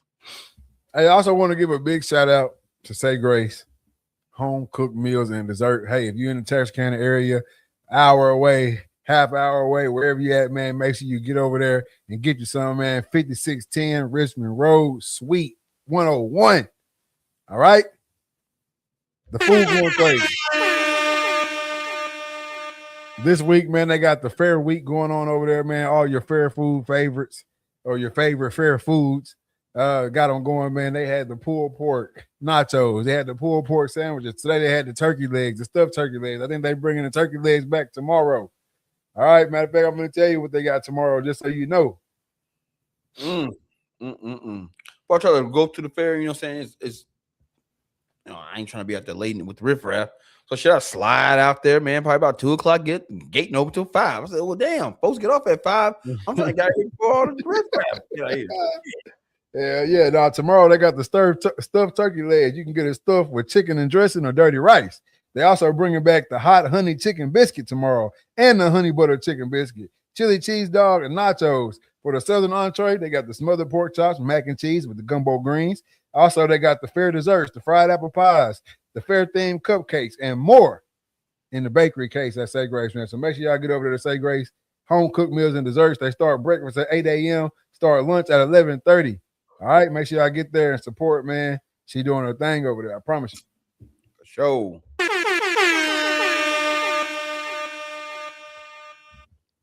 But my, have we fallen from grace? Speaking of Say Grace. OG1 maneuvers at any hog mall. All the hog malls. What the hell's a hog mall, man? I think he said hog jaws. He said hog malls. No, he said hog jaws. Come on, man. He said hog malls, man. You ain't got no hog mall. No, you had neither. I don't eat that shit. You gonna never catch me eating that shit. That shit is like eating, what you call it? Hispanic people call it something else. It's the stomach, bro. It's the stomach line. It's that bag. What chitlins are. No, chitlins is chitlins is the intestines. Yeah. Hog maw is just like menudo. That's what it is. Menudo is from the cow. Yeah, cow stomach soup. Hog maw is the pig. Is it? I'm telling you.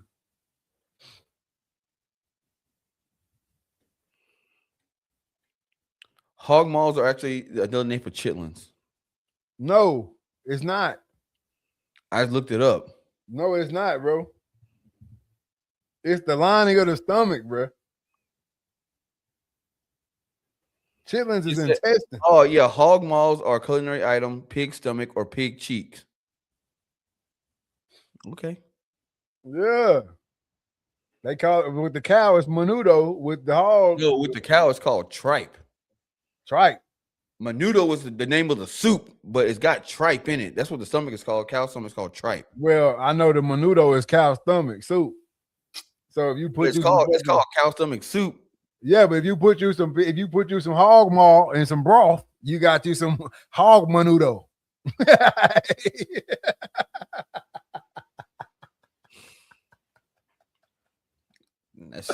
can't eat that shit. I can't eat that shit either, man. I ain't gonna lie to you, bro. All that shit is slave food. If we really want to be real. I was about to say it. If we really want to keep it $1.30. That shit is slave food. I ain't trying to go back to none of that shit. Shit, my taste buds didn't got too expensive for TV dinners. Shit. I know I can't go back to that shit. Come on, man. Oh, but no. Talking about the fall from grace, man. We got some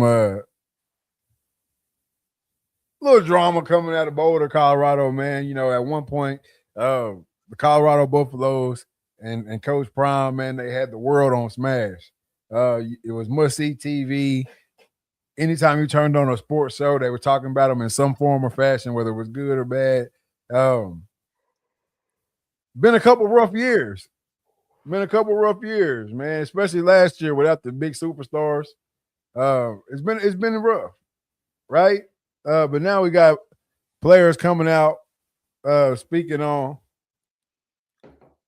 the way things really work, or the way things really are going or were going at the University of Colorado, man. Tell me what you think about it. Well, one, it's not too much as what was really going on. It's just what they're doing is they're leaving and they're comparing where they are to where they came from. And to me, and if you've been a part of any college football program, the guys that leave always got the worst shit to say about the program. Yeah. But you didn't have that smoke when you were here. You was like everybody else. You was fighting for space on the depth chart. You and coach was cool. Everything is fine. But then you leave, all of a sudden, oh man, shit is they say it's always grass is green on the other side. What you think?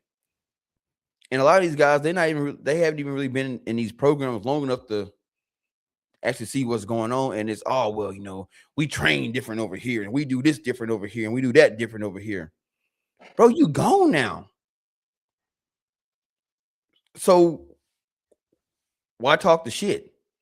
It's the shit that I don't like. Like, be real.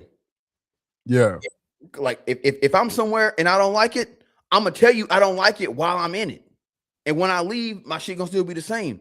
I'm not gonna be in something and be like, oh yeah, man, everything good over here. We getting paid. Shit, media here, da da da. And then when I leave, oh man, that shit was garbage, man. We got treated like shit. Bro, keep it a buck. And I love Prime's response to it. Is like, look, man, these guys now, they are wherever they went, they getting paid more than they got paid here. And if y'all want to be real, that's the reason why they left. They left not because of playing time, not because they was getting treated bad. They left because they wanted more money, and we weren't giving them more money based on their performance. Yeah. You know what I'm saying? So I wish them the best. They're making more money for themselves and their family, and they good. But to me, in my opinion, it's a bunch of bitter bitches, bro. Y'all left. A lot of y'all left. Didn't want to compete. I think the only one that left that probably wasn't worried about competing for a spot was Jordan Seaton. Yeah. And he literally left because the money was good. Like I promise you, had LSU not given him $1, he'd still be a Colorado Buffalo. Yeah. No, I think at least on the Jordan Seaton situation, I truly came here to play with the likes of Shador, the likes of Travis, Shiloh, I can't think my Miller. What's my boy? Miller, Weaver. Yeah, you know what I'm saying? Like, I came here to play with the superstars because I'm a superstar, right? I came here to win.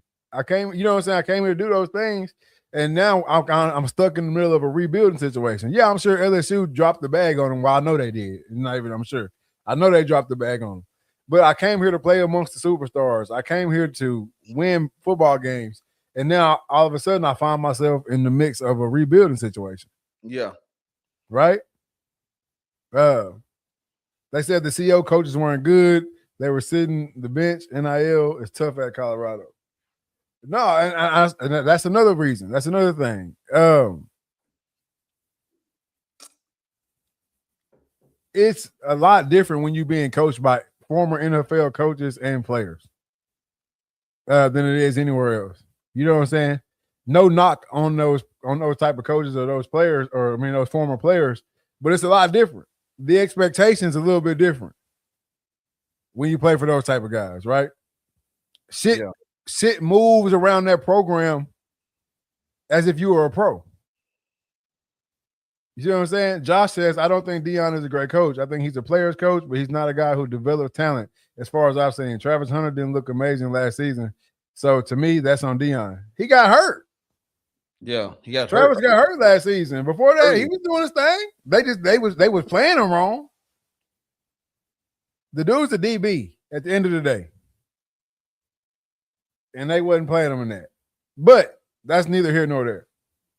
But that does speak to my point. These guys are NFL players, former NFL players, former NFL coaches. You don't develop in the NFL. Mm-mm. Hell, you don't develop in college. Like I am tired of people saying, "Oh, these coaches are great developers." You don't develop guys in college.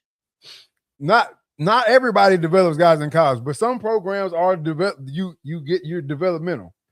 They take their freshmen, they redshirt them, they go through their little freshman year of learning the system, weight room, 6-day workouts, whatever it is. That's player development. But when you walk into a locker room that's run by an ex-NFL coach or ex-NFL player, that's how it's gonna roll. Yeah, it's gonna roll more close to the NFL than it's gonna roll close to a college program. Okay. You might get coached by an NFL coach, and hell, the workouts ain't even scheduled. You come in and get your 4 or 5 lifts in during the week. It's on you, just like it is in the league. Whether you play or not, and all that type of shit is on you. Ain't nobody patting you on the ass because you did something good. You supposed to. Especially now since they getting paid, you expected to do all this shit. I don't think I got to tell you nothing. So that's how I think Colorado is being ran. And especially after they first group. Yeah. You think they had to tell Shador as the starting QB to stay after practice and get reps in with the receivers? Nope. You think they had to tell Shador to get his workouts in? You think they had to tell Travis to get his work in? Hell, they had to make him stop working. You think they had to tell Shiloh he needed to come in and get some extra reps? Extra film study? Any of those guys you see in the league right now that's off that first group of Colorado guys, you think they had to tell them guys every single day, this is what you're supposed to be doing. This is what I need you to do. If you want more playing time, this is what you got to do. If you want to be the guy, this is what you got to do. Those weren't the conversations, I'm sure. I almost put my bread on it that those conversations weren't having to be had. You see what I'm saying? Yep. So now you get the next wave in. Develop immaturity, not really talent, in my opinion. Exactly. You got to get mature with that shit. Y'all make great points, but at the same time, y'all talking about kids who grew up with Deion and learned that behavior since birth. No, Travis didn't grow up with Deion since birth. Sure didn't. None of them receivers grew up with Deion since birth. Travis did not grow up with Deion at all. He came with Deion when he graduated high school. But what I'm saying is, as a coaching staff, when you get blessed with a group like that, now that's the expectation, right? Now that's the expectation. We work on the game plan, and we ain't worried about all the other side of shit. We're not worried about these cats not going to class. We're not worried about these cats skipping out on workouts. We're not worried about these cats coming into the week unprepared. That's on them. Then you get your next wave of talent in, and they don't want to go to class. The weight room ain't really serious for them. Film study ain't even a fucking thought. Then you get your ass spanked on Saturday, and you come in as Deion. Well, and this is live. You can go back and watch the tape. You come in that next week, and you telling their asses, I told y'all. I told y'all wasn't ready. I told y'all ain't watching the film. I told y'all not taking this shit for real. And in Deion's mindset, you got to think about this. You got to think about the type of cat Deion is, or the type of player Deion was. At the end of the day, This is the way I'm gonna feed my family for generations. So ain't nobody gotta be on my ass about being the best version of myself that I'm gonna be. So I'm not gonna be on y'all ass about being the best version of yourself. That's something that you gotta want. Yeah, because I can put you, like, I've been in the program. I've been in two different programs. And dude, I've been in one program where, hey, film is at 2:30. You probably need to be there probably about 2 o'clock, 2:15. You have in other programs where they call and cats. You gotta get the film, and everybody watch film in one big ass room. And you look around, cats are sleeping, cats on their phones. So you can say, like, one program, they force you to watch film. Because I force you to watch it, don't mean you learning from it. Other ones, I expect you to be there. If you there, cool. If you ain't, guess what? Your ass is gonna show on your playtime. It's gonna show. And that's what I'm saying. I think I'm not saying that Deion's not at fault. I'm just saying I think they had an expectation based off that first group they had. Yeah. Because think about it. If you got a quarterback like Shador and you know he's staying after practice to get reps in, organically your receivers are going to stay after practice to get work in. Organically, okay, well, we tired of running routes on air. So organically, your corner's going to start staying and working. Your secondary defensive backs are going to stay and start working. It's synergy. It starts with the quarterback, moves to the receivers, and then it moves to the DBs. Then the O-line, D-line see that shit. Well, shit, let's go get some extra reps. Oh, cool. Hey, after film, we going to the weight room. Even though we already had a workout, but you got some shit you got to work on. Nah, for real. And then you got to think about it. You bringing in guys like Warren Sapp, just strictly on the D-line. We know Warren Sapp, he a little rough around the edges. I ain't sugarcoating shit for you. I'm going to tell it like it is. I'm all pro this. I'm all pro that. Super Bowl champion. Hall of Fame. Hall of Fame. When I tell you this shit, it shouldn't be no pushback. I'm just giving you the game that I know. It shouldn't be no pushback. I know the shit work. You see what I'm saying? Like, that's the type of shit.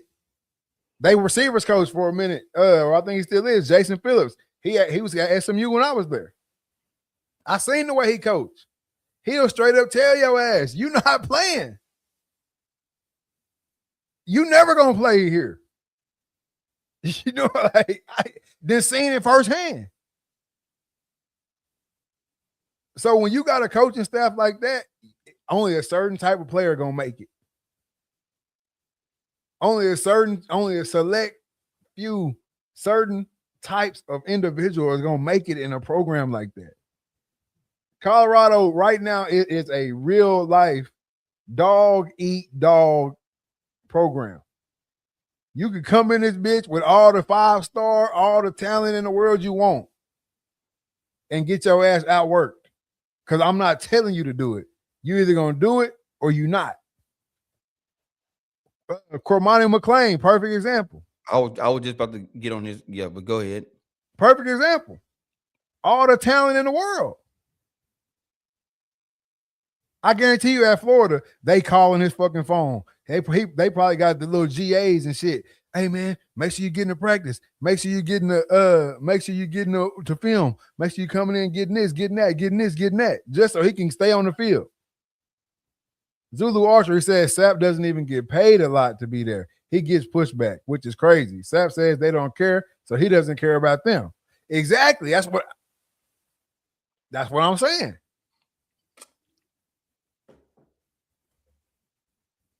You got, ain't Bill Goldberg's son going to Colorado? Yep. Or he was. Yeah, I think he's still there. You have to, it's only a certain type of individual going to make it in that program. We talking about prime time Deion Sanders. We talking about one of one. We talking about arguably the best NFL football player that we have ever seen with our own eyes. If I tell you this is how you got to get this the road you're supposed to take to get to the top, anything straying off that road, all right, that's what you want to do. Go ahead. The pushback to me is crazy. Like I remember watching a video with Warren Sapp saying that, like, how are you gonna give me pushback? Your 5-star rating don't trump my Hall of Fame, my Super Bowl, my NFL career. It don't. You don't know more than I do. I've forgotten more football than you even remember, than you know. Because I forgot he said, like, if I tell you to he made a move and get there do what I just told you to do. But no, cats want to run up the field,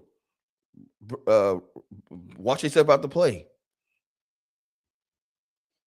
Can't do that shit. You can't do that shit. So of course, when you leave from a program like that, and you land wherever you land, and like I said, they babying you. They making sure you getting here. They making sure you getting there. They making sure you doing this. Oh, you remember these plays? You in your playbook? Like, come to my office. Let's go over these plays a little bit extra. I'm sure you do think it's a better spot. You see what I'm saying? I think you do. Now, am I saying that the way they are coaching at Colorado, or the way they do run their program is the perfect way to run it? No, but what is? Is the babying way? If you winning and you babying the players, is that the perfect way to run it? I think it's a fine line.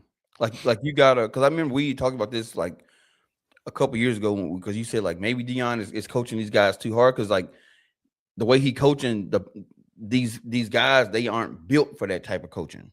Exactly. And they're not. You know, like if you've been around a high school program, dude, these coaches baby the players. The good ones anyway, they're babied. They throwing fits, they just calm them down, get back in. So then when you go from being pampered and baby to a program where, shit, man, Jim, I skip workouts and coach didn't even say nothing to me. I'm not gonna say nothing to you. I'm just gonna show, but when it comes time for playing, you're not getting in. You're not ready. I mean, we all saw that shit with McClain. The media, every time Deion's doing a press conference, they're asking about Clammarty, asking about him. He ain't ready. You know what? I'm tired of y'all asking. His ass is playing next week. Got toasted. Mm-hmm. Out of position. Getting beat deep. Missing tackles. Now y'all see why I wasn't playing him. And then what was the narrative? Well, you threw him to the fire. He wasn't ready. Motherfucker, I told y'all he wasn't ready. I feel like Deion being at Colorado, it was a lose-lose. Like the media was pissed off when he was winning, and it was pissed off when he was losing. They just you can't give him a chance. They didn't want to give him a chance. And now that the players are leaving, now all they do, and you can, I'm willing to bet my bottom dollar on this.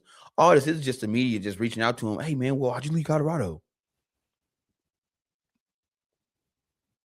And that's his time to talk shit, to get his get back, because he mad because shit didn't go his way at Colorado.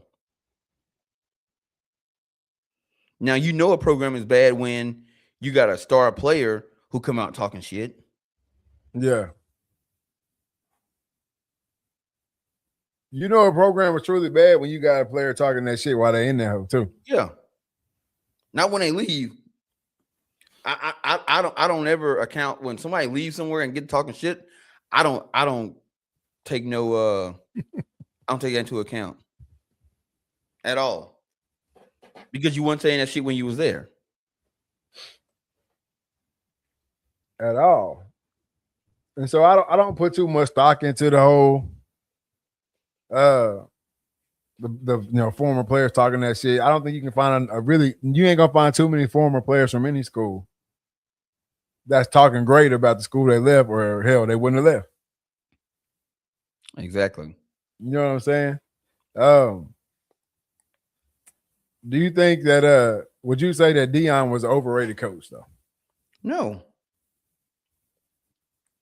No, he was a coach that came in with the hype that look what I did at a HBCU when they said that I couldn't bring up the HBCUs.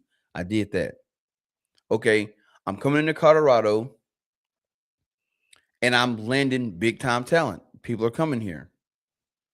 Cool. Let's not get it twisted. The first game out the gate, they won that. They came out the gate and they beat TCU, a highly ranked TCU. Yeah. The hype was warranted. Then they came out the next week. They beat Oklahoma. Not Oklahoma, but Nebraska. Came out the next week. Beat Colorado State. I was there. They were rolling. So they came in with the hype. They won they popped off their first 3 games. Then shit got rocky.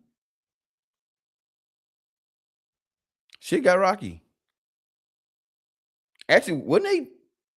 No, they won. They won them next 2 games, didn't they? I think they went 4-0 out the gate. Yeah, they was like a 4-0 out the gate. And then shit got rocky.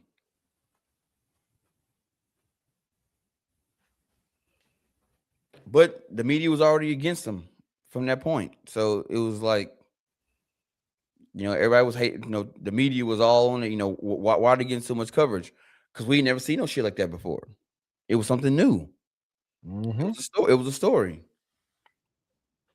It's what it is. But it just sucks because I do remember for a minute, man, it seemed like everybody was a Coach Prime fan. Everybody, man, dude, I was in South Dakota. All you see is Buffalo shit everywhere. We got 2 colleges in the state. Hell, one multiple national titles. You see more Colorado shit than they shit. Hell, you go to a SDSU game, they wearing Colorado shit. They took the country by storm, literally. Yeah, I was there. I experienced it. I saw the atmosphere. I was in Boulder. I talked to people at restaurants. Hell, I talked to the dude that owned the hotel that we were staying in. He telling me a story how Deion had helped get the money to finish the other half of the hotel because he knew people were gonna be coming, and he was on the verge of closing that joker, and we had to get a loan to just enough to finish one half, other half looking raggedy. Shit, Deion heard the story. Shit, got the money to finish the other half.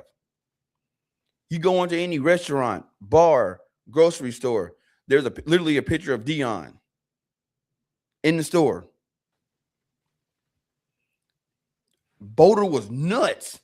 The amount of people was nuts. Brett says because they put a camera there so we can see what was going on. Take notes, NASA. that too. That he was the first program to bring the cameras behind the scenes. You were seeing practices, film sessions, all that shit. That had people hooked. You know how many people got rich on YouTube just literally starting their channel, documenting the Colorado's seasons? Mm-hmm. John the Liquidator made millions. He was not a YouTube guy at all.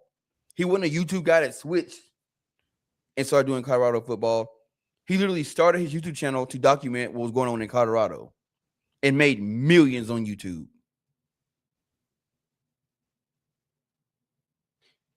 Yeah.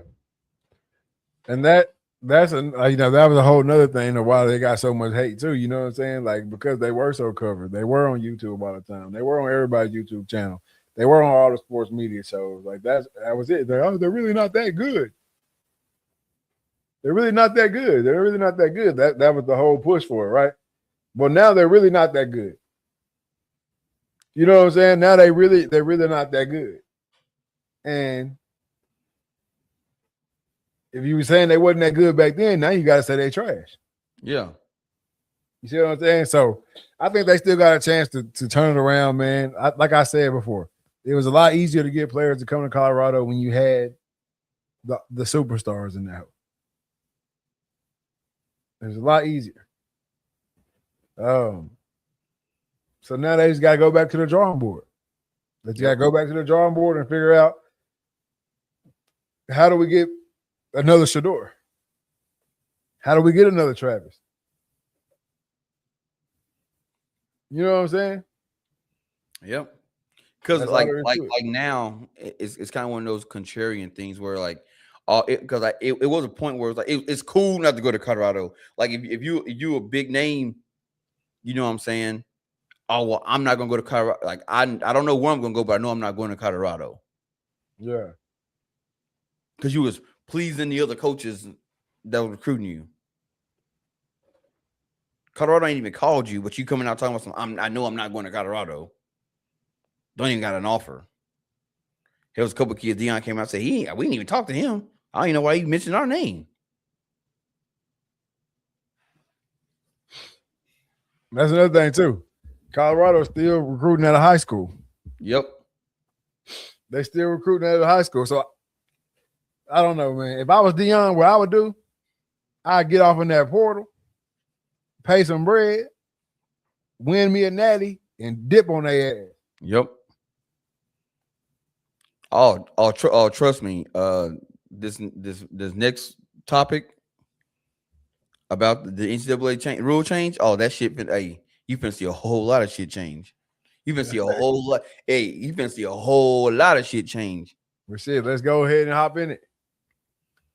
Let's go ahead and hop in it, man. NCAA Eligibility Rule Change, age-based. It's just a proposed rule, but let's talk about it. All right, so basically what they are proposing is they want to get done with the red shirt, medical red shirt, and all that shit. It's strictly going to be from the time you either graduate high school or the time you 19, your clock start. You got 5 years.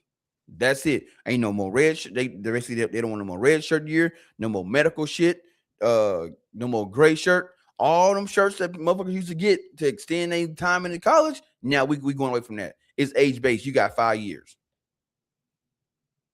So if you what you call it, 18, what was that 18, 19, 21, 22, 23, 23 years old, you out. 23, you can't play no more.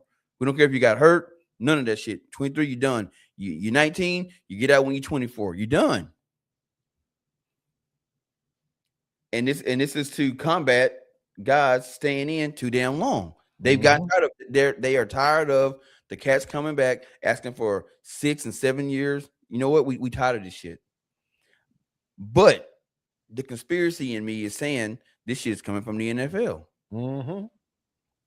What I tell y'all, the NFL not going to keep sitting back and letting this shit happen.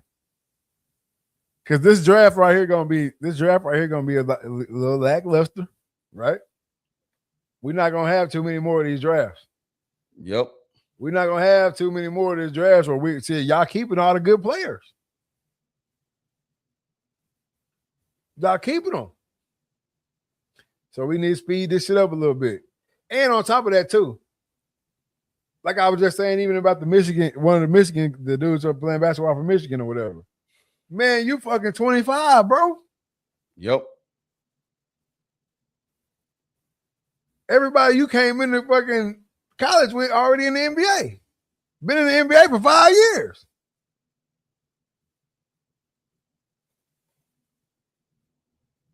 What are we doing here? You got cats that they didn't start their life and they still playing college ball. Football. Yep. We got a wife and 3 kids at the cribbo. Still suiting up on Saturday. And just to make it clear, I want to read what the proposal is. It says Ross Dellinger of Yahoo Sports reported that the NCAA is exploring a significant change to its eligibility rule that would create an age-based standard in which student athletes would have 5 full years of eligibility from the time of their 19th birthday or their high school graduation.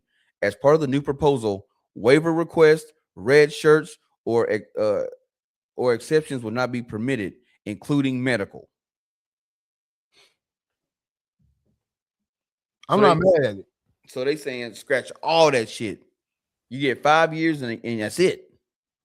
And not to mention your national champion last year was full of grown motherfuckers.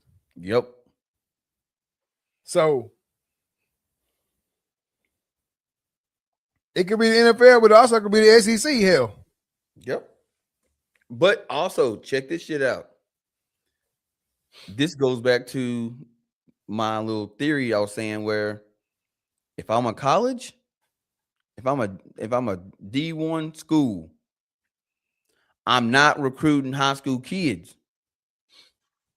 I'm not. I'm going JUCO. I'm going JUCO all day, because now you can play in JUCO 2 years. It does not go towards your eligibility. Yeah. Now, this new proposal might change it, because it's saying you got 5 years from time you're 19 or you graduate high school. So now, unless they keep that JUCO loophole in there, where it's like, well, he went 2 years in JUCO, so he was taken out of his clock didn't start. Now, once he's become eligible for NCAA eligible, now his clock start.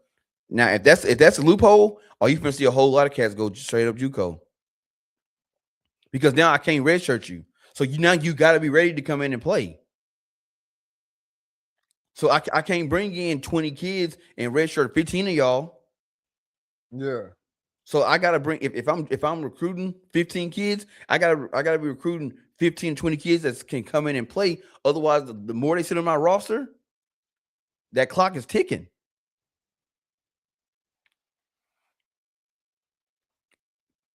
Hey, it's also gonna make that portal hot as fish grease. Whew, what?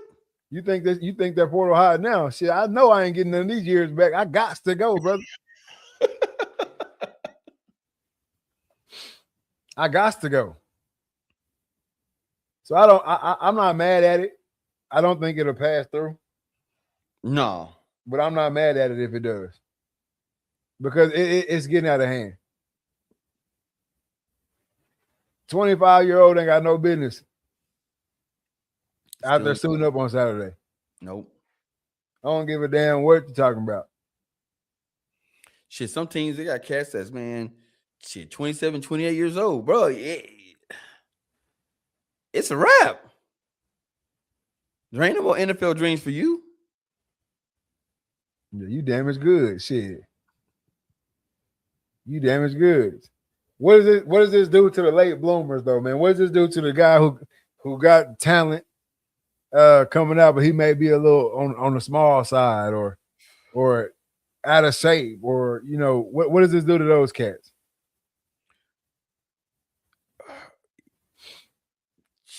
Bro, it really screw them. Now I don't have time to recruit late bloomers. Like those bubble guys, now you're not getting a scholarship. Yeah. Not to a Power 5. You might go to D2, D3, but every scholarship that I get, that cat gotta be ready to go day one. Because if you've been through the recruiting process, there are some schools that are straight up real with you. Hey, look, right now we got our starting roster. We bringing you in, we're gonna redshirt you. If this proposal passes, those conversations are over with. Yeah. I can't bring you in and redshirt you. There's no such thing. You just gonna burn a year. You burn it. So the minute you step on campus and start practice, that year is done. So if you can't produce in the first or second year, you got to move around. Because if not, now you got 3 years left. Didn't play freshman year, didn't play sophomore year. You got 3 years left, my boy. Not to mention, you didn't play freshman sophomore year. Guess what? Now we just brought in shit. That's 2 years of casting that's coming in now. Probably about 4 or 5 guys in your position. Who probably ready. Who ready to go. It's I think it really hurts. The most it hurts the injured guy. Yep. Because that is one thing that has saved a lot of cats. Tear that ACL. Tear that Achilles. You know what I'm saying? As a junior. Well, shit, you tear that shit early enough, you got medical red shirt. Gonna be a lot of real life movie Rudies. Nah, for real. But no, you get hurt that junior year, that sophomore year, or whatever. It take you a year and a half to come back. You only playing 1.5 seasons, maybe. Yep.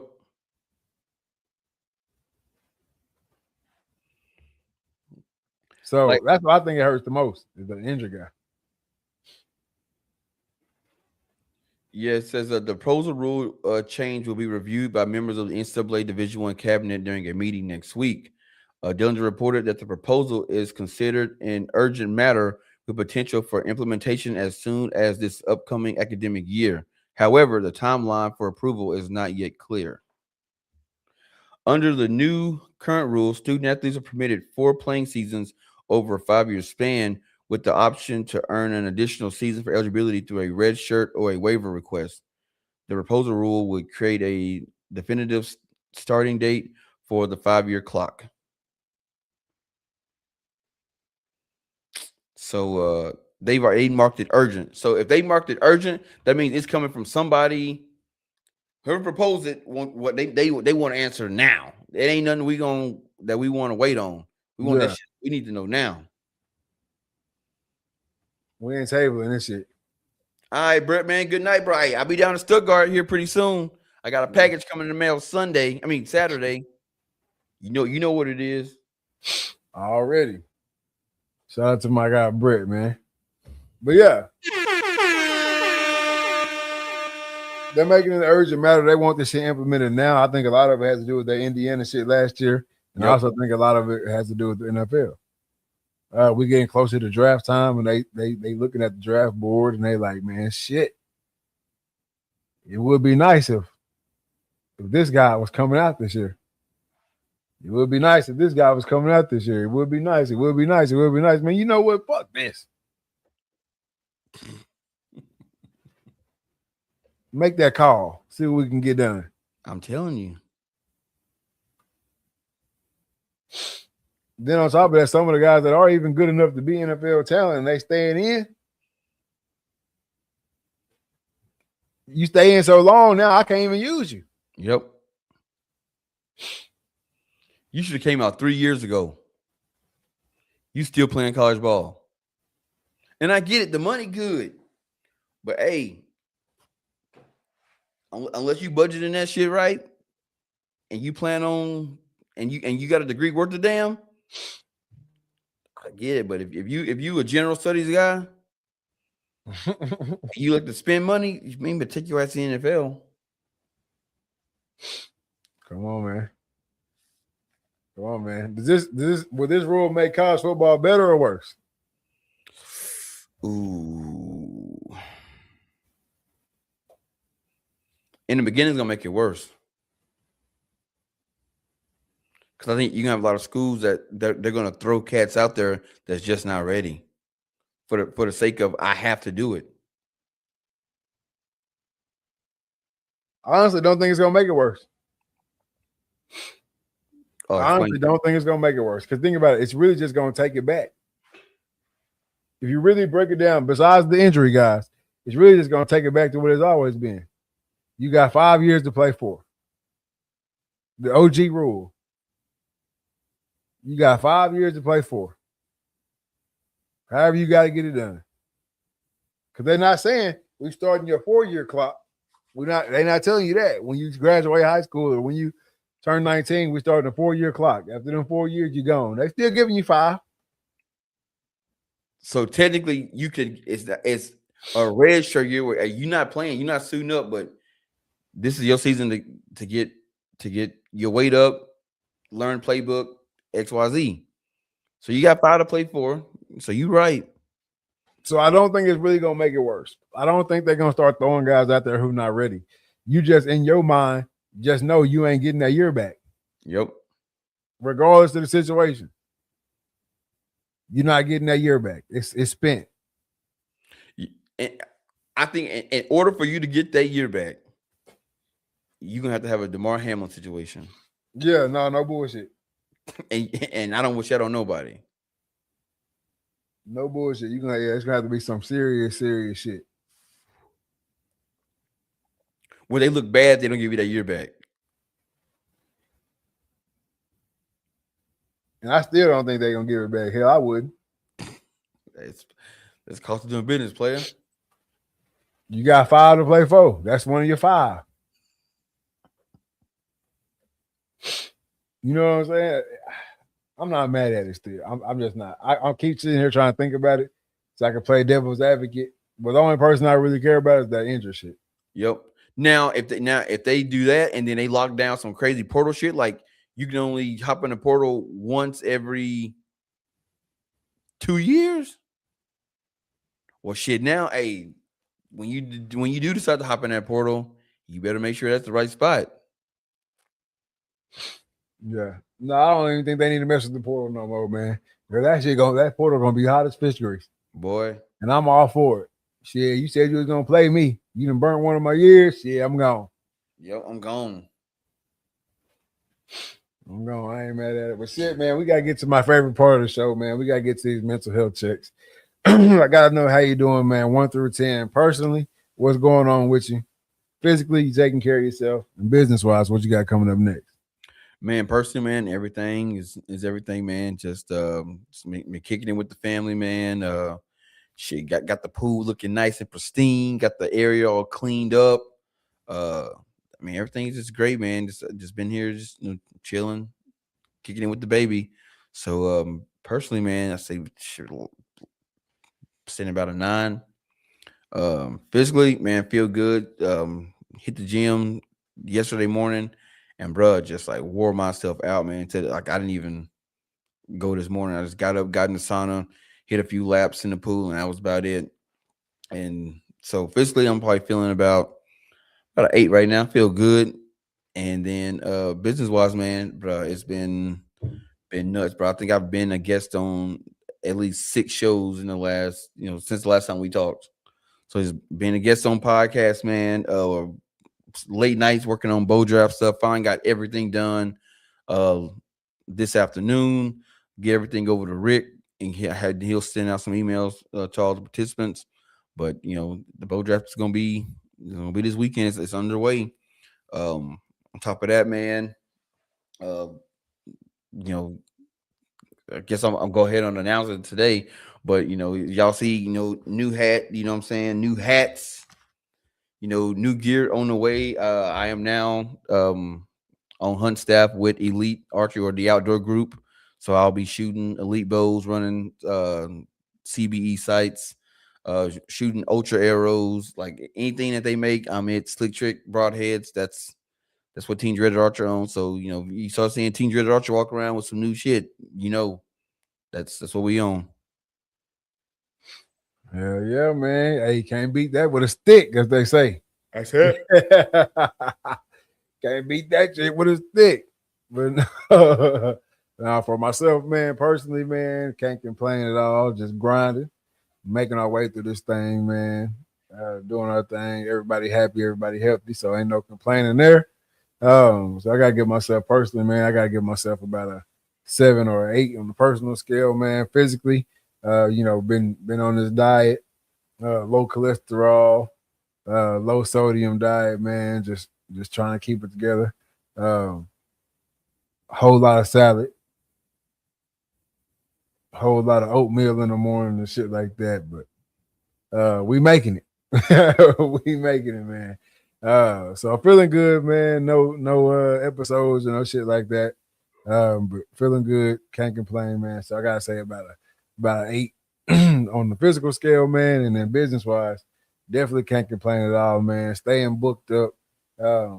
Got some photos out last week. I got one more batch to get out, and then I'll be right back doing more photo shoots, man. So if you need some photos, hit me up on Nicholas Reed Photography. If you got my number, you can text me.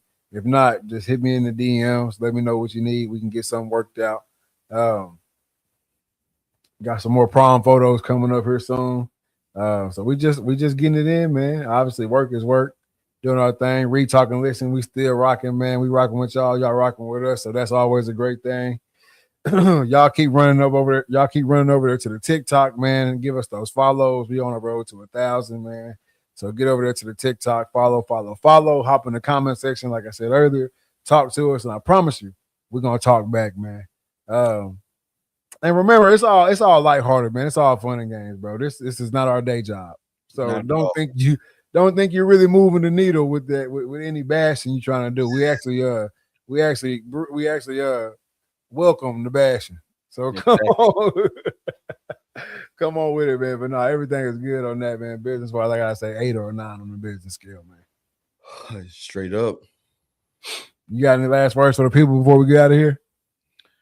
Yeah, man. Shit, just keep grinding, bro.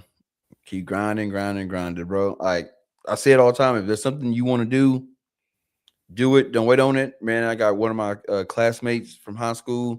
She woke up one day, decided, you know what, I'm gonna start my own business, and within 3 days, she bought all the shit for it, and she launched tonight. She's launching tonight at midnight. So in about an hour, she'll be launching the website and all that shit. And she did that shit within less than a week. So don't tell me, oh, I need to wait 3 years because I got to get XYZ. No, man, do it. Do it. Do it, man. Step out there on that faith and go ahead and get it done what you need done, man. I'm not going to say it's not going to be hard, but it's not hard to get started. Shit, no. It's supposed to be hard, man. It's going to be hard.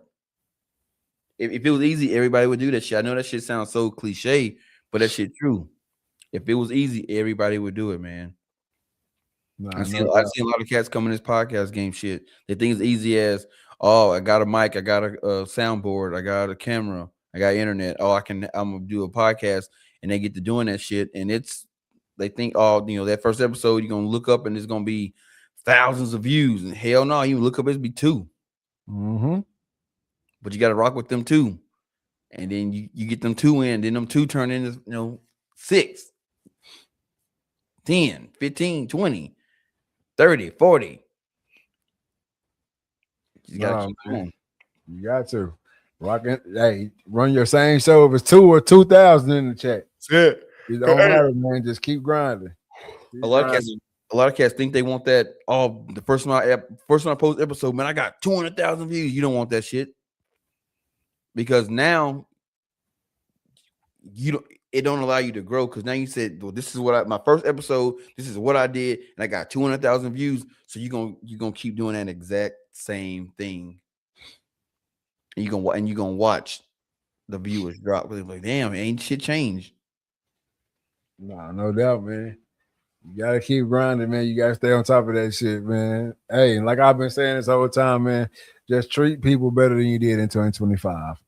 All right, it's some crazy shit right now. We don't know what's really going on. We don't know what's real. We don't know what's fake, man. We're gonna need each other in the big game. In the long game, we're gonna need each other, man. You're gonna need your neighbor. You're gonna need that coworker. You're gonna need that homeboy you ain't talked to in 10 years. You're gonna need them, man. So treat everybody with respect, man. Treat everybody a little bit better than you did in 2025, man. And we're gonna make it through this thing. I promise y'all.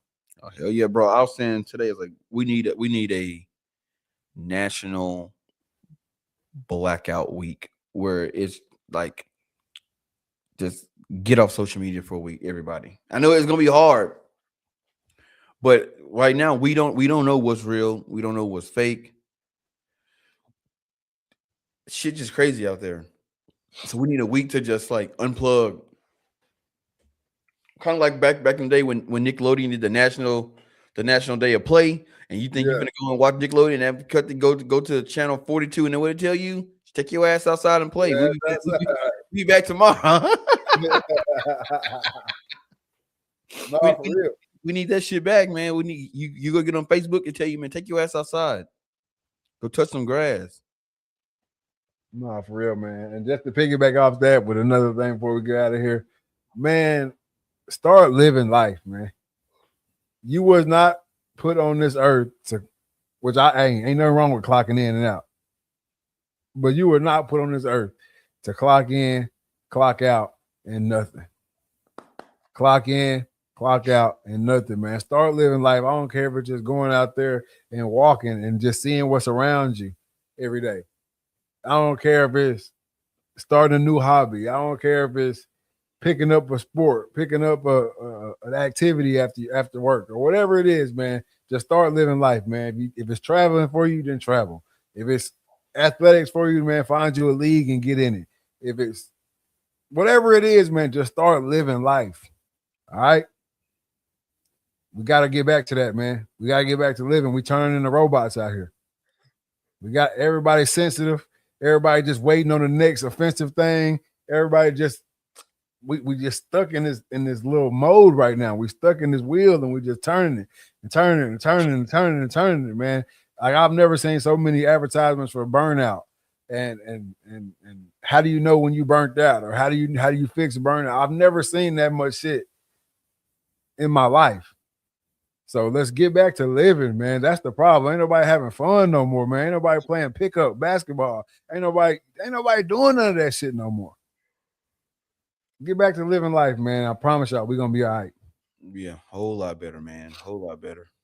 Hey, man, with all that being said, this is season 8, episode 13 of the Reed Talk and Listen podcast. I am your host, Nick Reed, along with my brother and co-host Trey Reed. Killer Cam on the ones and twos tonight, man. We are out.